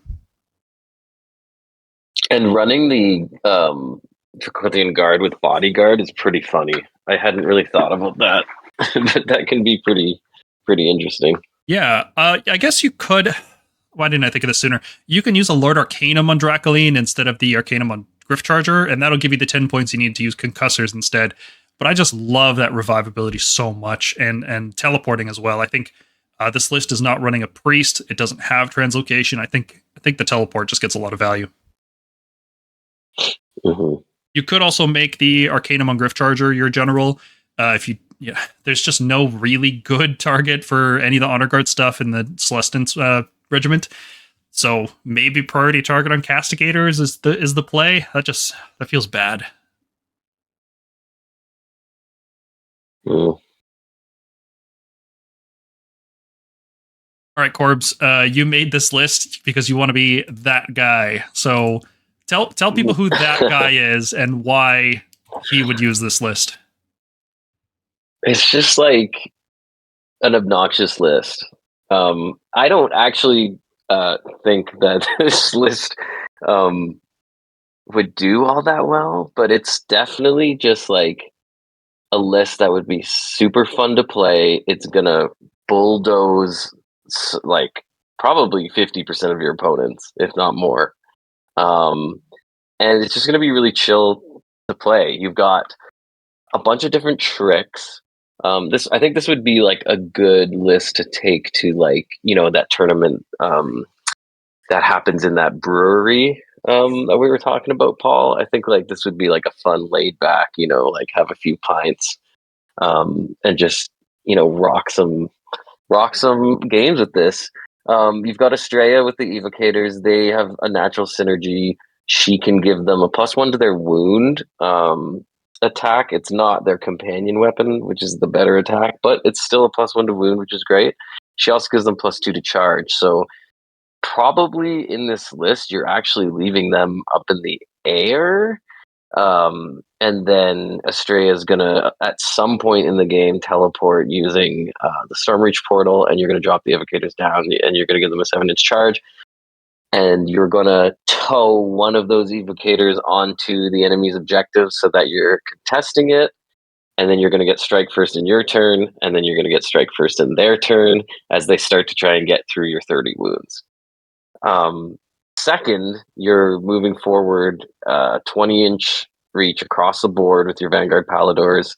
You're dropping in Vigilers. You're getting that beautiful +1 on all their attacks. And you're taking out, one of the enemy units that either, gets charge bonuses, so you want to hold them down so they're not going to get that. Maybe one of their hammers, or maybe just get rid of, some of their prospector units. And then finally, you've got a prized beast, reinforced Stormdrake Guard kind of pulling up the rear. The enemy is never going to be able to get through the 60 wounds of anything else. So given that Stormdrake Guard only has that 12-inch move, which is still a lot, but sometimes not enough, you will be able to catch up. This is all wrapped in a 1-drop, so you're going to make your opponent go first almost every time.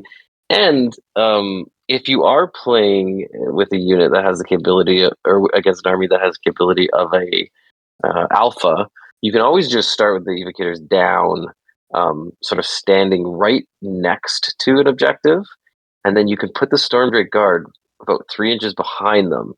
And that way, if something tries to alpha you and come in at you, let's say like Vanguard or whatever wants to run in at you, you're going to redeploy 1 inch to the left or right onto that objective with the evocator, so you'll get strike first. And then you're going to prize beast, unleash hell, counterfire, and you're going to pick up half that unit before they get to fight, just from those two things. So it's got a lot of little tricks. It's just it's one of those things that you're going to look across the table if you're playing against this list, and you're just going to kind of sigh. Because it is beatable. Absolutely, it is beatable if you can sort of separate these units out, or if you can get in an Alpha Strike and get rid of that Stormdrake Guard early. You can definitely take this list out. But a strong player forcing you to go first, it's going to be a tough one. What do you guys think? I think this is the Stormcast equivalent of Archaon plus Varangard lists. Yeah, absolutely. You're going to have fun. Your opponent, they're probably going to have fun because you're not doing that much, right? It's like what you're doing is really focused and powerful, but you're not doing much. And it's also fast. Yeah. Play with the clock. Make your opponent sweat that they're not going to have enough time. But it's beatable. It's tactically very limited. It's going to have some ridiculously hard matchups, and then some games it's just going to roll over people. It's like I don't have a lot of time to play each game because I want to go grab a beer with my opponent. That's what this list is. Totally. Exactly. And I think that's actually pretty fun. So I might rock this at some point, depending what kind of tournaments come up. This list is using a Lord Celestant on Dracoth to bring Stormdrake Guard and also Concussors. Lord Celestant is the cheapest hero, I think. I'm pretty sure that can bring Stormdrake Guard. So that was the initial concept, and I thought, well, what would pair well with it? I don't know. Let's try a double cavalry list using Celestant with Quicksilver Draft and Concussors, and then rounding it out with some screens, a little bit of shooting from Judicators. Haven't tried this one, so I don't know how much to say about it. This is on my list of things to still try before the Legends rotation. So if you guys try this one, let me know in the comments what you think about it. I think it's got some interesting tricks. The Strike First trick with Stormdrake seems like an interesting gimmick.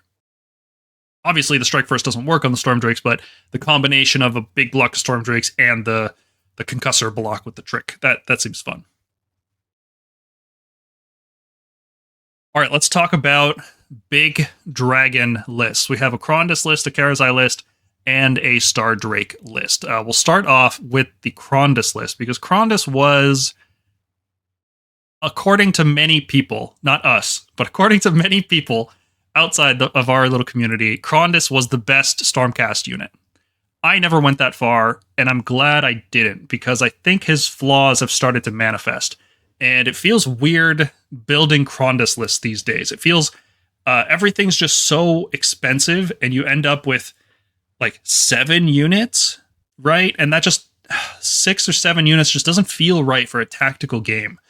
And that's kind of where I'm at with list building Krondys. Like, do you bring Praetors to give him bodyguard and a 5-up ward, or is that just too many points sunk into a model that ultimately isn't actually going to win the game for you? Like, Krondys is a powerful unit, but he's not a game-winning unit in the same way that Karazai is. So I'm kind of torn on this. What do you guys think about Krondys right now? And Corbs, this is your list in particular, so you can run us through the choices you've made.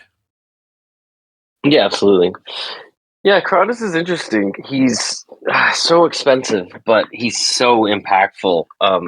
Again, you kind of have to play him incredibly aggressive, but one of the things that I started doing was teaming him up with Forbidden Power. And it seems counterintuitive because you're like, he's got a +2 to cast. I should be bringing Morbid. I should be using one of the more expensive spells, maybe Kronspine. But actually, having him with a +2 to cast makes it so that when you're using reactionary endless spells like Forbidden Power to move block, to stop your opponent from getting Seize the Center or Slay the Entourage or take the flanks or whatever it is, you really, really need it to go off. But not only that, you need them to not be able to unbind it as well. So having that +2 is actually really powerful, especially when you're countercasting it, right? Because then you're still getting a +1. I played an entire tournament with this at LVO, and I don't believe I missed a single countercast. I think in the 5 games I stopped 5 tactics, maybe 6. It was at least 1 a game. And it's just incredibly powerful. The other thing is, because you don't have a lot of units, using Forbidden Power allows you to create chokeholds, stop your opponent from scoring points.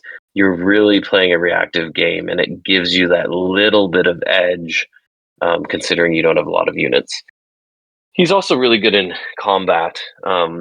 And the 3 Praetors can be pretty important. It's a little bit easier to use them nowadays when you can teleport them using the Stormreach portal.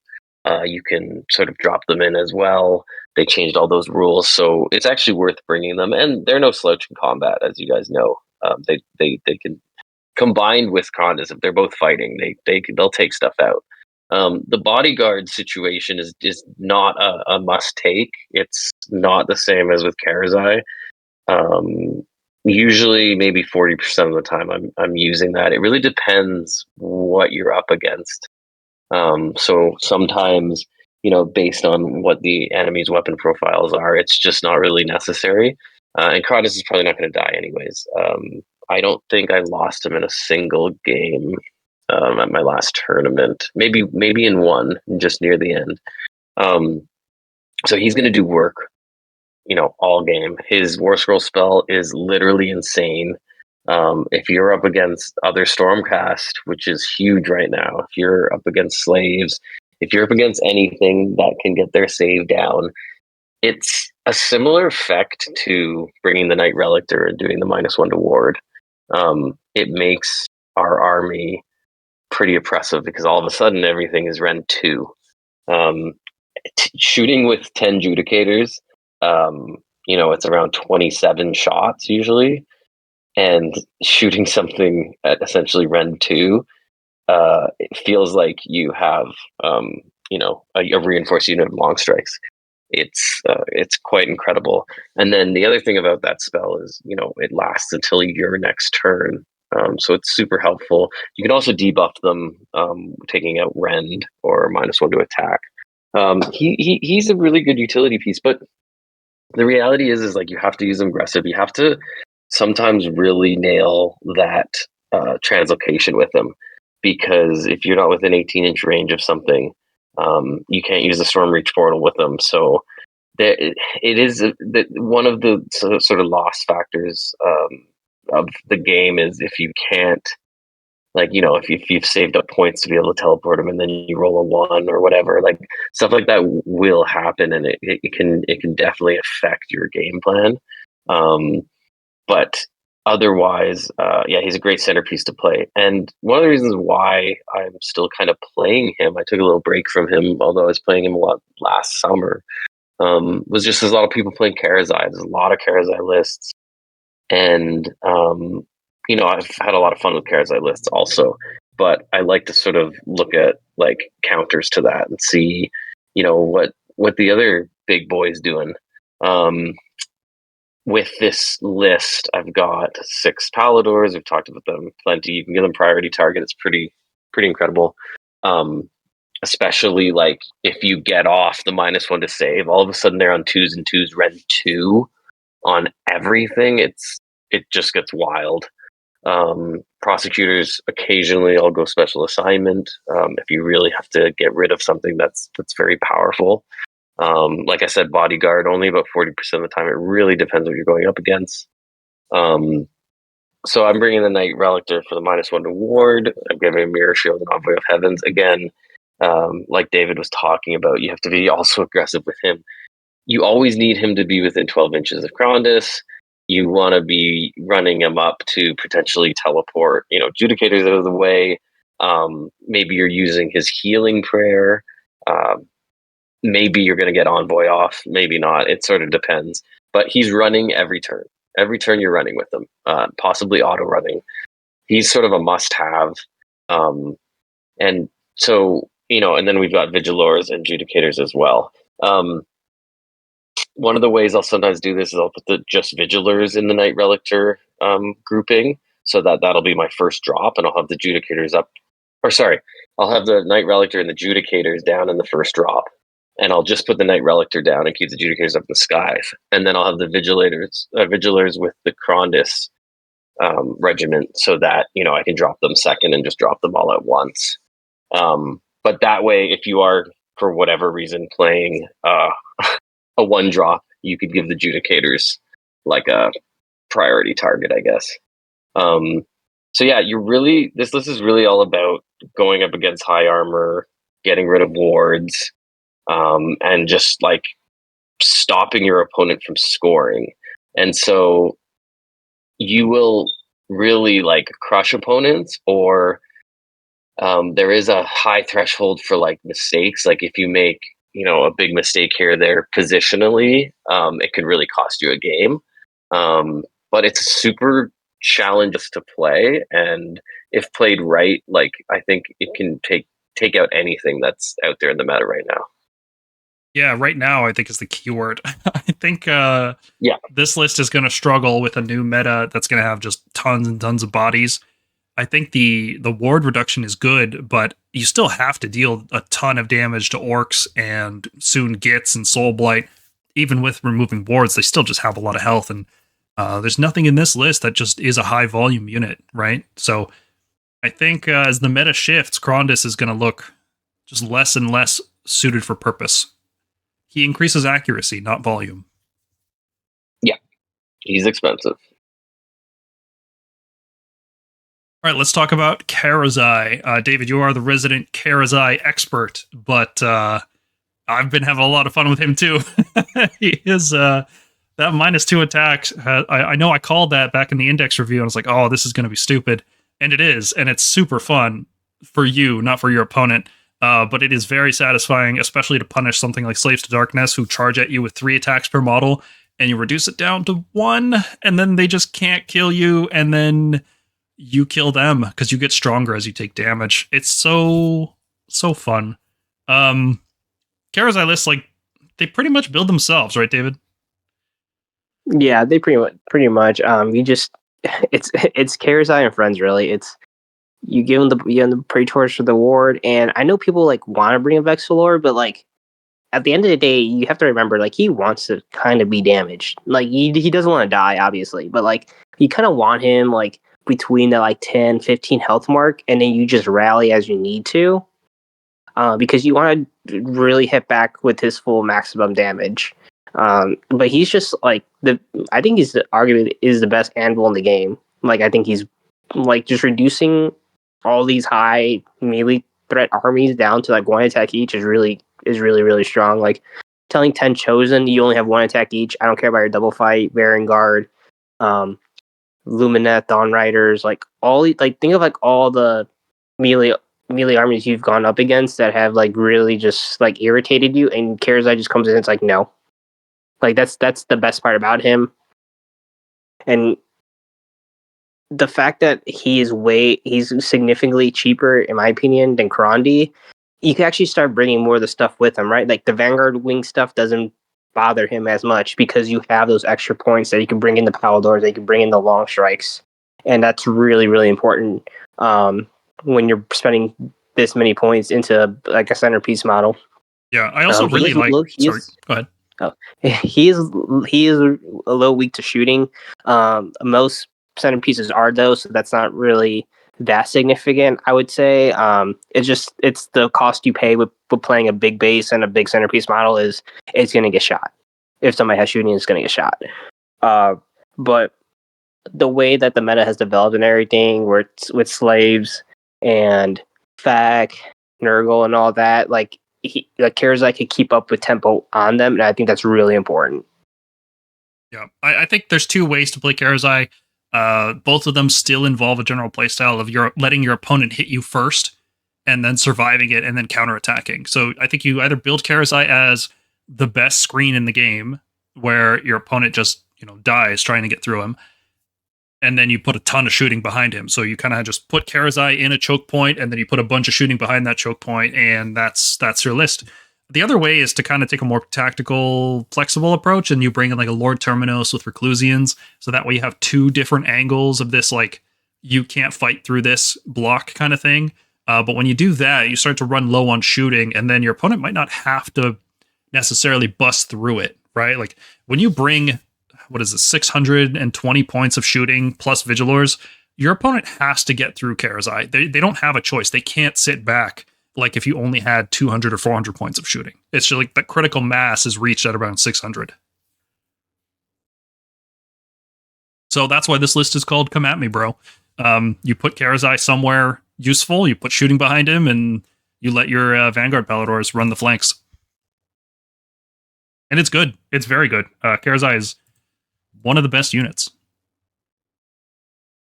And I wanted to include a Lord Celestin on Starstrike list, and I didn't exactly know where to land with it, because I just want everything. Like, I want to bring Vanguard with him. I want to bring Prosecutors with him.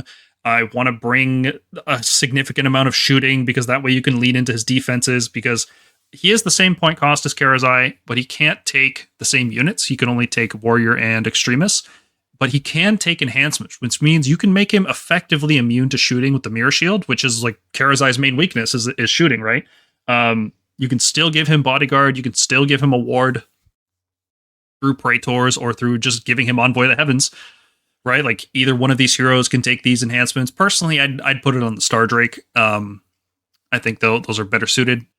And then the question is, well, what do you pair with the Celestin on Stardrake? I think what I'm trying to do in this list here is use Stormstrike Paladors and Judicators with Skybolt Bows as like supplementary hammers for his damage, because Stormstrike Paladors are a pretty good target for special assignment, and at some point you're going to lose some of these Vigilors, and then all of this stuff gets to strike first. Like, these 9 Paladors get to strike first, the Celestin on Stardrake with Lightning Echelon gets to strike first. I think, I don't know, it seems really tough to play, because you have to know which units to put up first. You have to very carefully play around Envoy of the Heavens, make sure you have that on the Stardrake before he takes a lot of damage. You have to know when to pick Bodyguard. You have to position your Judicators properly. You don't have a Translocate, so you're relying on the Forbidden Power Bridge to keep your Judicators out of combat. There's a lot of failure points, but the benefits are that the Stardrake is just a really fun unit to use. His ability to eat models at the start of the combat phase, it's never not funny. It's never not a good time to play it. And unless the meta shifts into, a ridiculous horde thing with like tons of zombies, tons of like 1 health models, eating 3 of those doesn't really matter. Or it shifts into big monsters. So like, unless it's, one of those things, the Stardrake is going to be a good choice in this edition. So definitely looking forward to seeing what other people are doing with Stardrakes. I know there's a very good double dragon list going around.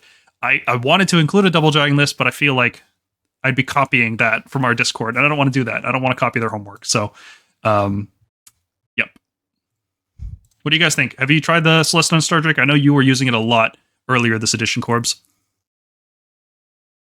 Yeah, I've played with it quite a bit. I think the Paladors help a lot now that like you can actually, they're the build meta's over. They're actually available, and you can build them and stuff.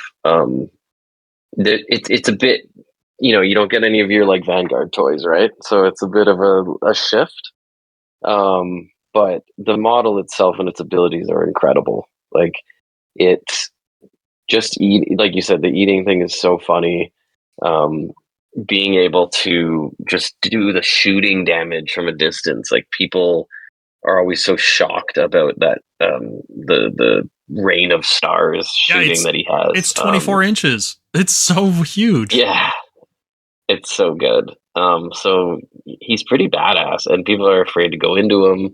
Depending, you can give him Quicksilver Drop as well if you want him to be a bit more defensive.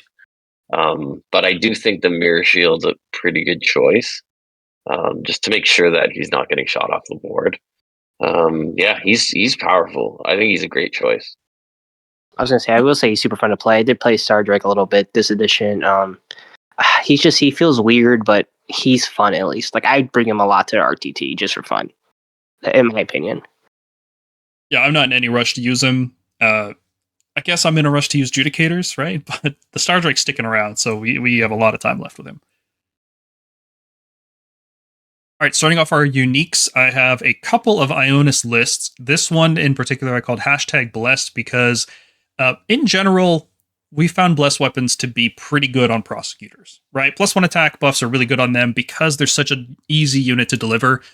Other units will get more value out of Blessed weapons, but Prosecutors are so easy to deliver.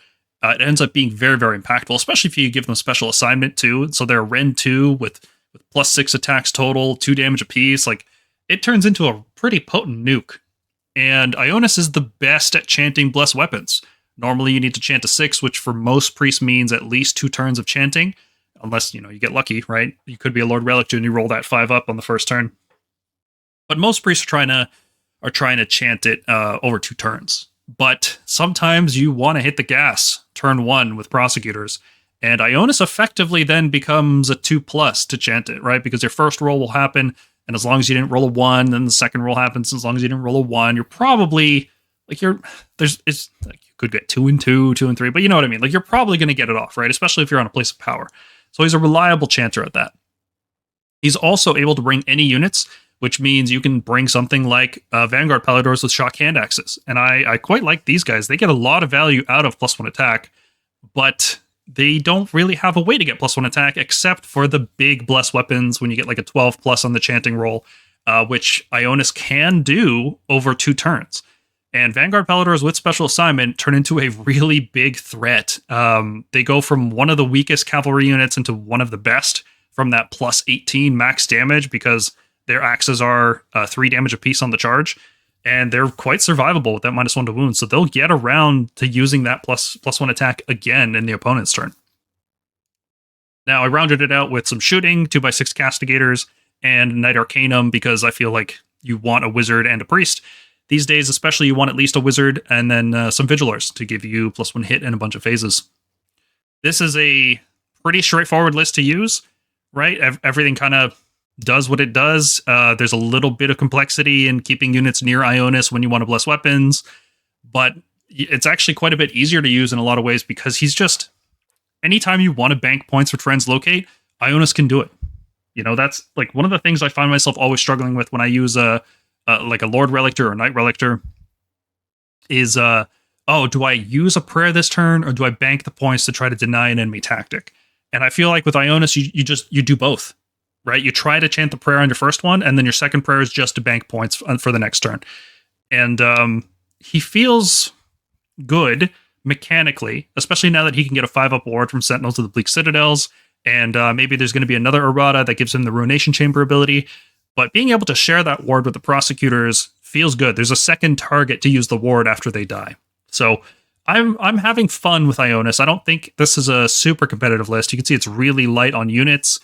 Ionis in particular at 400 feels like too much. I think he could drop like 40 or 50 points and be a fine pick. And following off that concept, looking at these last 2 lists, I'm like, well, what if we try to get the big bless off on Stormstrikes? They scale very well with +1 attack modifiers. They scale very well with special assignment. What if we put these 2 things together and we have just a lot of Stormstrike Paladors? In fact, what if we have 12 of them?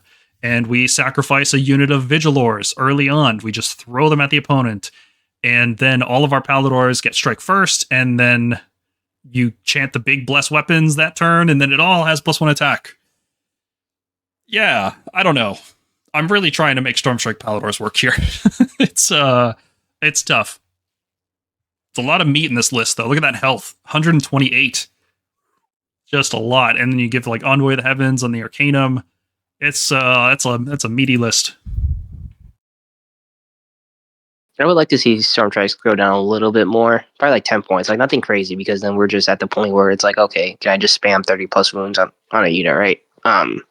But I have been thinking about the same thing. I like the Ionis with the Stormstrike Palador to get the big bless. Both those units could go down, but I'm about to own 12 of them, so I need them to be good. Because I really like the models. Good luck. Couple years. Here we go. Prosecutor double tap. This is in the sort of uniques build. This has quite a large complexity score. So we've got Ionis and then 6 prosecutors in his regiment. We're going to be giving them special assignment. They've got sentinels, so they'll have that 5-up ward. And then in our second regiment, we've got the Lord Vigilant on Griff Stalker. Now, that hero in particular is in there to give the prosecutors a really strong buff. As long as you're, I think, within 12 inches or something when you... I think it's in the charge phase, but it might be in the combat phase. But regardless, you can drop the Lord Vigilant in, and all of a sudden those prosecutors have 25 attacks or whatnot. It gets pretty crazy. Potentially 50 damage. With special assignment, it's going to be a Ren 2. Then you've got the Lord Terminos, who you're bringing with as a sub commander. So this is a little bit sneaky here. You're getting him with Shock and Awe and the Quicksilver Drought. You're going to tag him with 6 Reclusians, so they'll be able to fight with him if he gets charged. Lots of sort of synergies and buffs going on here. And then you've got your Vigilers, Knight and Cantor to be charging or to be casting Forbidden Power or Primal Energy. And then, as we've been saying all night tonight, the Castigators, 12 Castigators, are really, really great right now. So this is actually a really strong list. It's quite complex. It's 3 drops, but you've got a lot of synergies going on. Ionis can give the Prosecutors an extra attack. It's just wild. And then your Lord Terminus and Reclusians are chilling, holding the ground on an objective. Anyone who's played that knows how powerful that can be. Ionis is floating around, burning units, and you've got 12 Castigators just nuking whatever they want to nuke, taking Cav out. I actually really want to play this list. This seems like a lot of fun. What do you think, David? Yeah, this does look a lot of fun. The Incantor is really good sneaky tech now. So the Incantor can take Infantry Sacrosanct. The reason that's important is because as you look at these other lists, we are taking Cascaders a lot too now instead of Long Strikes. So we weren't before, but now that we are, the Incantor really opens that up. It's really good tech for anti-manifestations. It still has she still has your -1. Her auto unbind, which is really powerful. I can't believe she kept that. Mm-hmm. That's mind blowing. Even Croak doesn't have an auto unbind. But yeah, good shooting core, good damage. Just kind of a really mixed arms list. Yeah, I think this is one of my favorites so far. This has got a lot going on. It's cool. Okay, so the origin of this list was I was just kind of tinkering around in Stats Hammer, and I was looking at, well, which units really benefit from getting bonus attacks? Which units benefit from getting extra rend? Which units benefit from fighting twice? And there's only a few units you can fight twice with the Griftstalker, with the Lord Vigilant on Griftstalker, and that's either Reclusians or Prosecutors. And obviously Reclusians are better at it because they got the Crypt Mortals, but Prosecutors are just so easy to deliver.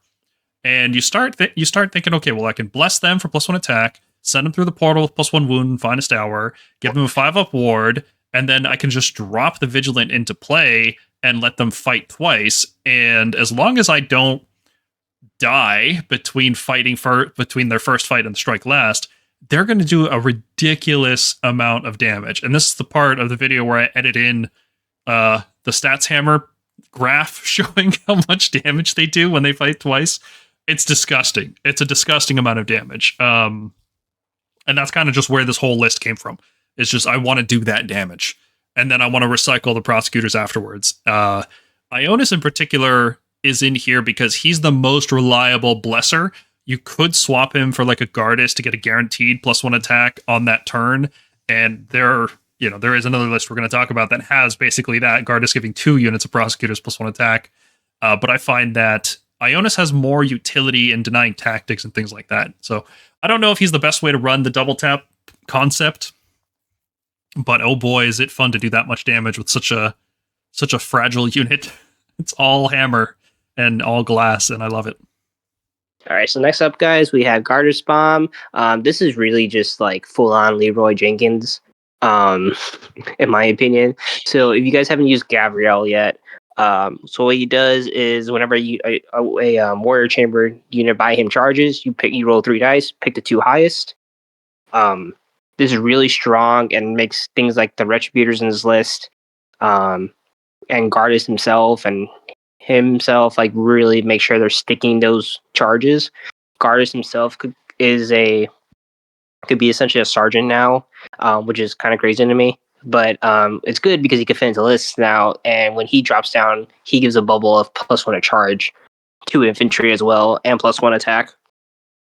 So you look at the 12 prosecutors that we have here.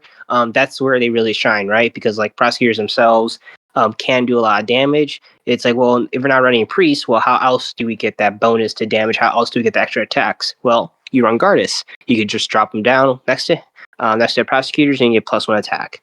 It's really strong. It's really strong. No It roll combos necessary. really. Yeah, no dice roll necessary.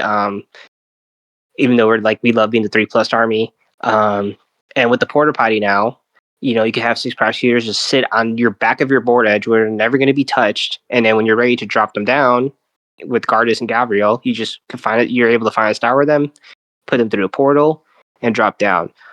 I do like Raptors here because you don't have to pay a tax for them. Like you're already running Gabriel, so you could just bring Raptors. So you might as well just bring Raptors.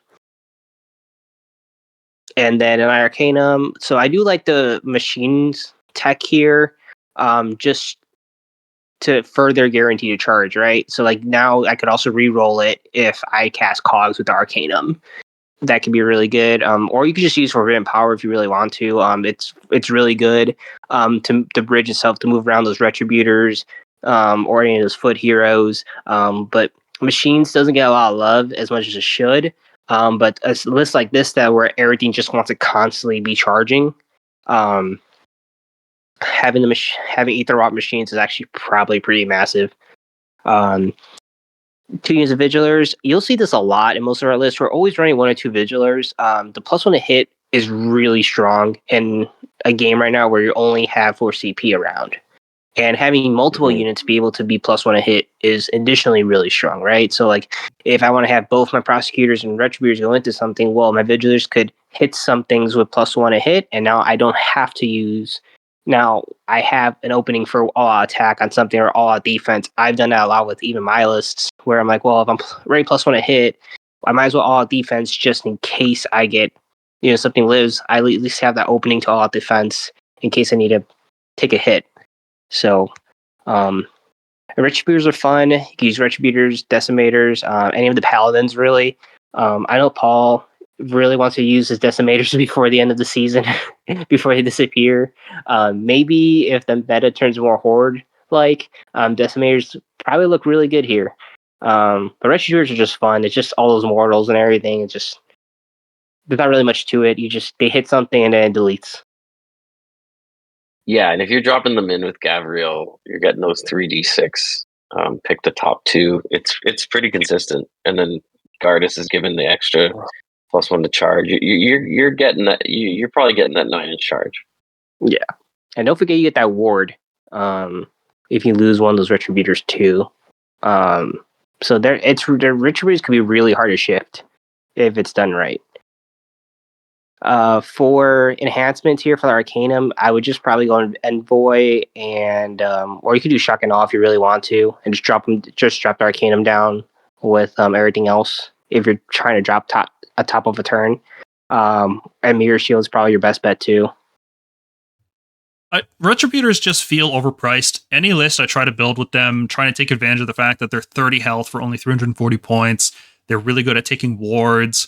It's just everything costs too much. You want to bring Gabriel and Gardus to buff them. You want to bring a Celestant to give them strike first. You want to bring like a Toralon to give them a 5-up ward, but then you just run out of points. But you still want to bring things like Prosecutors and shooting and cavalry, and it just, I don't know. I don't think Retributors can get any cheaper because they start going into that dangerous territory where it's like just too much health and damage for their cost.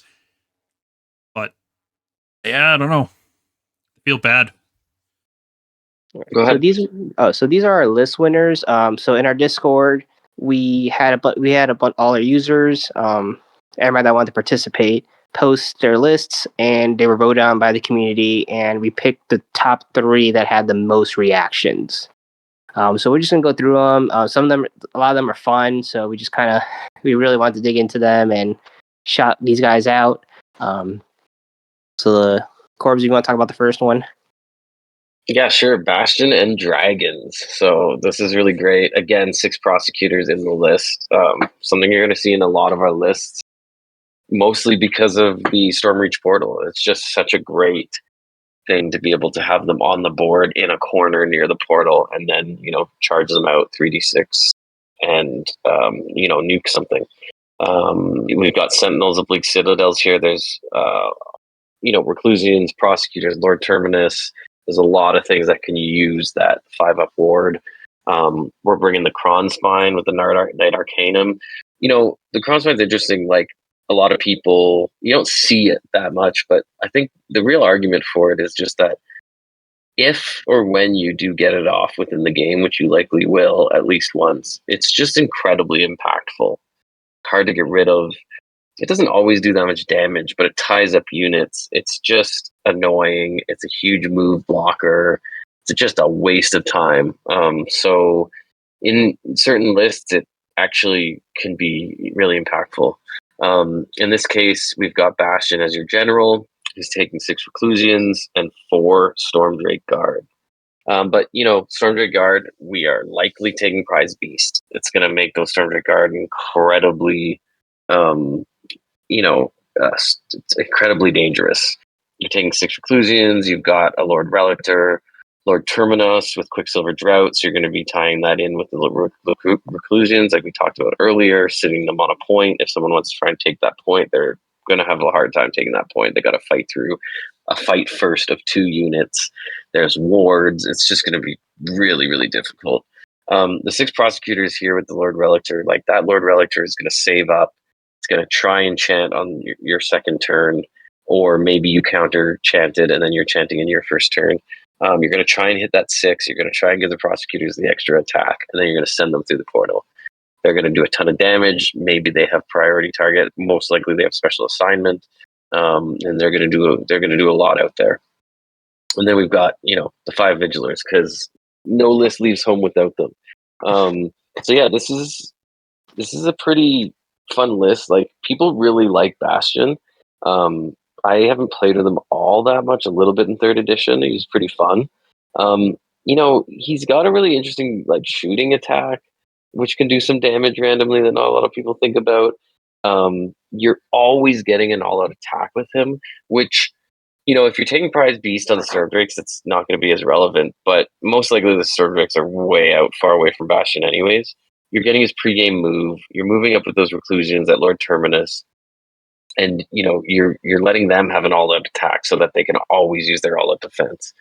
You've got some really tanky units that are going to be moving forward, pregame move, sitting on objectives while your Stormdrake Guard run around and kill things, basically while the army is dealing with the Prosecutors that nuked their hammer in the backfield in turn 1.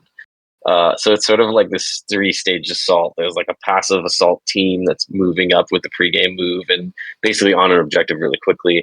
There's the Prosecutors that are alpha striking, and then there's the Stormdrake Guard that are basically cleaning up the mess with Prize Beast. This is a very strong list. I really like it. I agree with all those points, Corbs. I wish Bastion would just go down a little bit more. I don't understand why this model has always been overcosted for no reason. It's so strange. They think he's a Stormcast really Primarch, and they cost him like a Primarch, but he's not. Totally. So I have some thoughts about Bastion. I feel like, for starters, he's 50 points overcosted.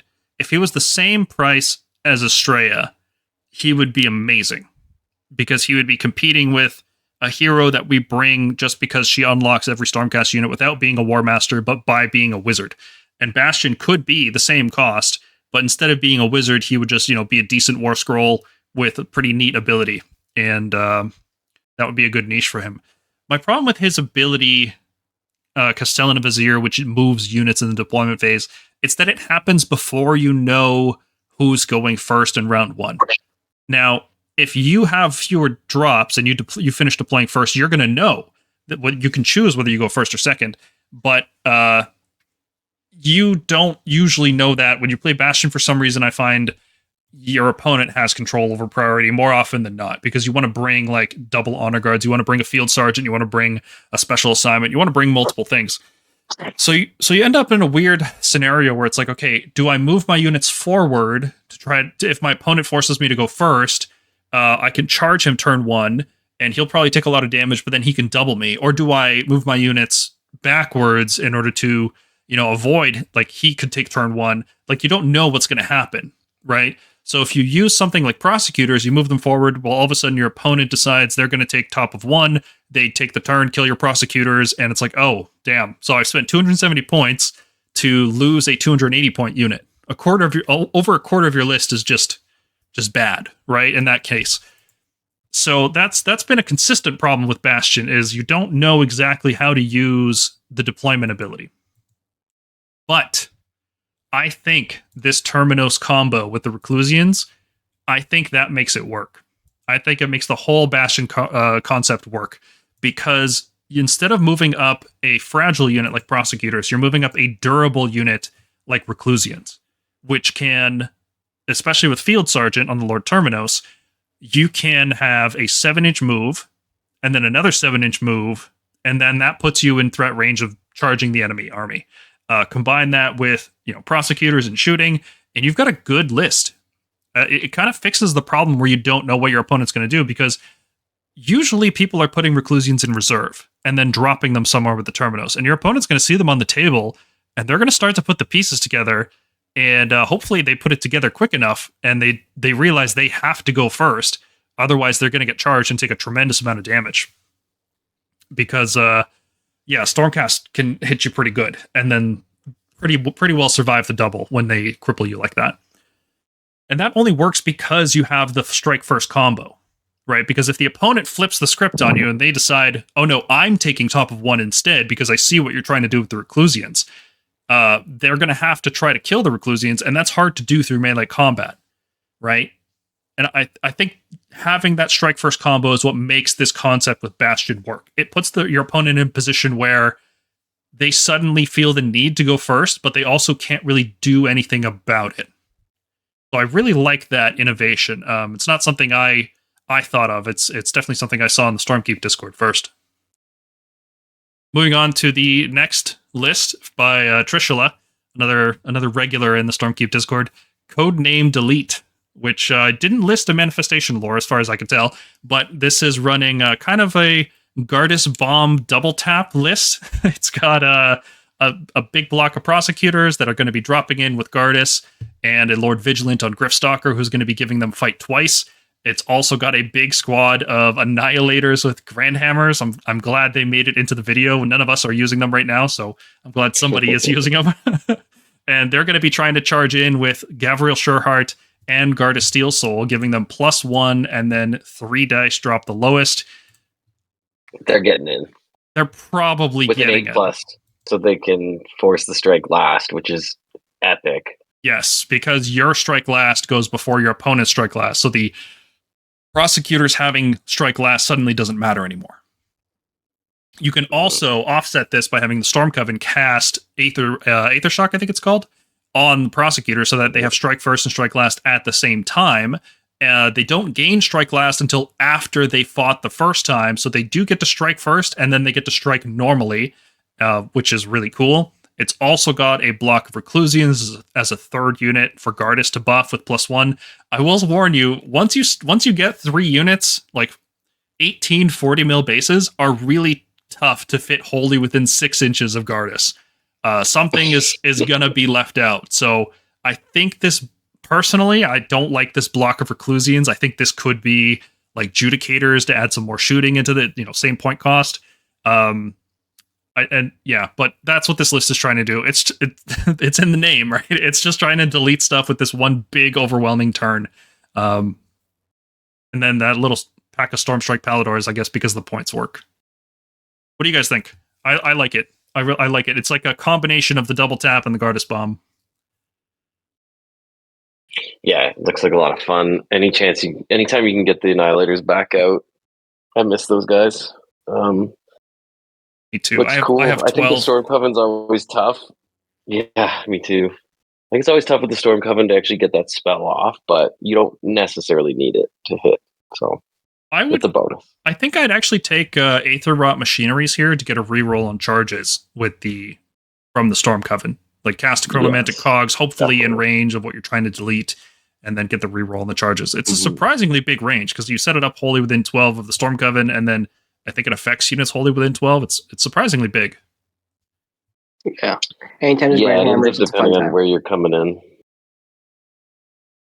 So for those curious, the odds of a 9-inch charge with 3 dice, which is, prosecutors dropping in, is a 93% after a reroll. If you add 1, for example, if you use Gardus, the odds improve to a 97% chance of charging with a reroll, which is reliable. That's good. It's finally reliable enough for me. I missed it yesterday. I missed the reroll 3d6 yesterday. It was pretty funny. With a +1? No, not with the +1. There you go. Still. That's why you need the +1. The odds of making a 9-inch charge with Gabriel's ability are 77% if you reroll, 52% otherwise. If you have a +1 and a reroll, it becomes a 90%. So this list has a 97% chance of delivering prosecutors and a 90% chance of delivering the annihilators. Yeah. Strong. And when the annihilators get in, they do give something strike last. Because that just happens when they get an unmodified 8 or more. Yeah. And our last list from Alberto, called Italians Do It Better, which, we'll need a fact check on that. This is what I think is a refined version of that Bastian Reclusian combo, right? I really like where he's taking this list. He is bringing in more infantry. He's bringing in a block of 6 annihilators with grand hammers to push them forward as well. I like that he's cut down the general's regiment to just being the Lord Terminos and Bastion. That way your opponent, no matter what they kill, as long as it's not a hero, but if they're killing the units, which is what you should be killing against Stormcast, you're not scoring Slay the Entourage when you do it. I like that it's got options here for prosecutors taking special assignment against 2-drop lists. You can also give special assignment to the Annihilators, which is a fun thing to do because Rend 3 on their big hammers is just all kinds of silly. I'm not 100% sold. I'm not 100% sold on the Annihilators in this list, though. I feel like they're too slow for 420 points. I think something faster would be better, just to round out the list. Because if the concept here where you if you go first, you charge your opponent. If you don't go first, your opponent has to deal with the Quicksilver Draft. I feel like there's enough ways to get around it, and over-investing in slow infantry is not the way to go. What do you guys think? Yeah, I mean, they're super powerful on the table as long as you're keeping them central. They're getting the extra move. I don't know if there's a plan here maybe to give them the extra 2-inch, like a field sergeant. Oh yeah, definitely. Lord Terminos. So that's going to help a lot. But the Grand Hammer still you can do a lot with those points too. Yeah, you can do a lot with those points. Yeah, they still only move 6 and then 6. Like they go 12, which it's usually enough to charge, right? But not always. Like if your opponent deploys further back, the Grand Hammers just aren't doing anything in this list, and that's kind of my concern. Is that for 420 points, you could just instead of having this whole field sergeant nonsense, you could just bring something like Stormstrike Paladors. They just move 12 natively all the time. Or I think that's a weak point here. But I'm happy to see Grands in the list. I'd love to see it, right? Like whenever I see a Bastion list, it's always like people really like the Bastion model and want any excuse to play it. They just love it. They just want to see this should be called like Chads Do It Better or something. Like this is just like the 6 Reclusians, 6 Annihilators with Bastion and the Terminos like rolling up to the battlefield. Those are some big boys. Boys night out. Yeah. Damn.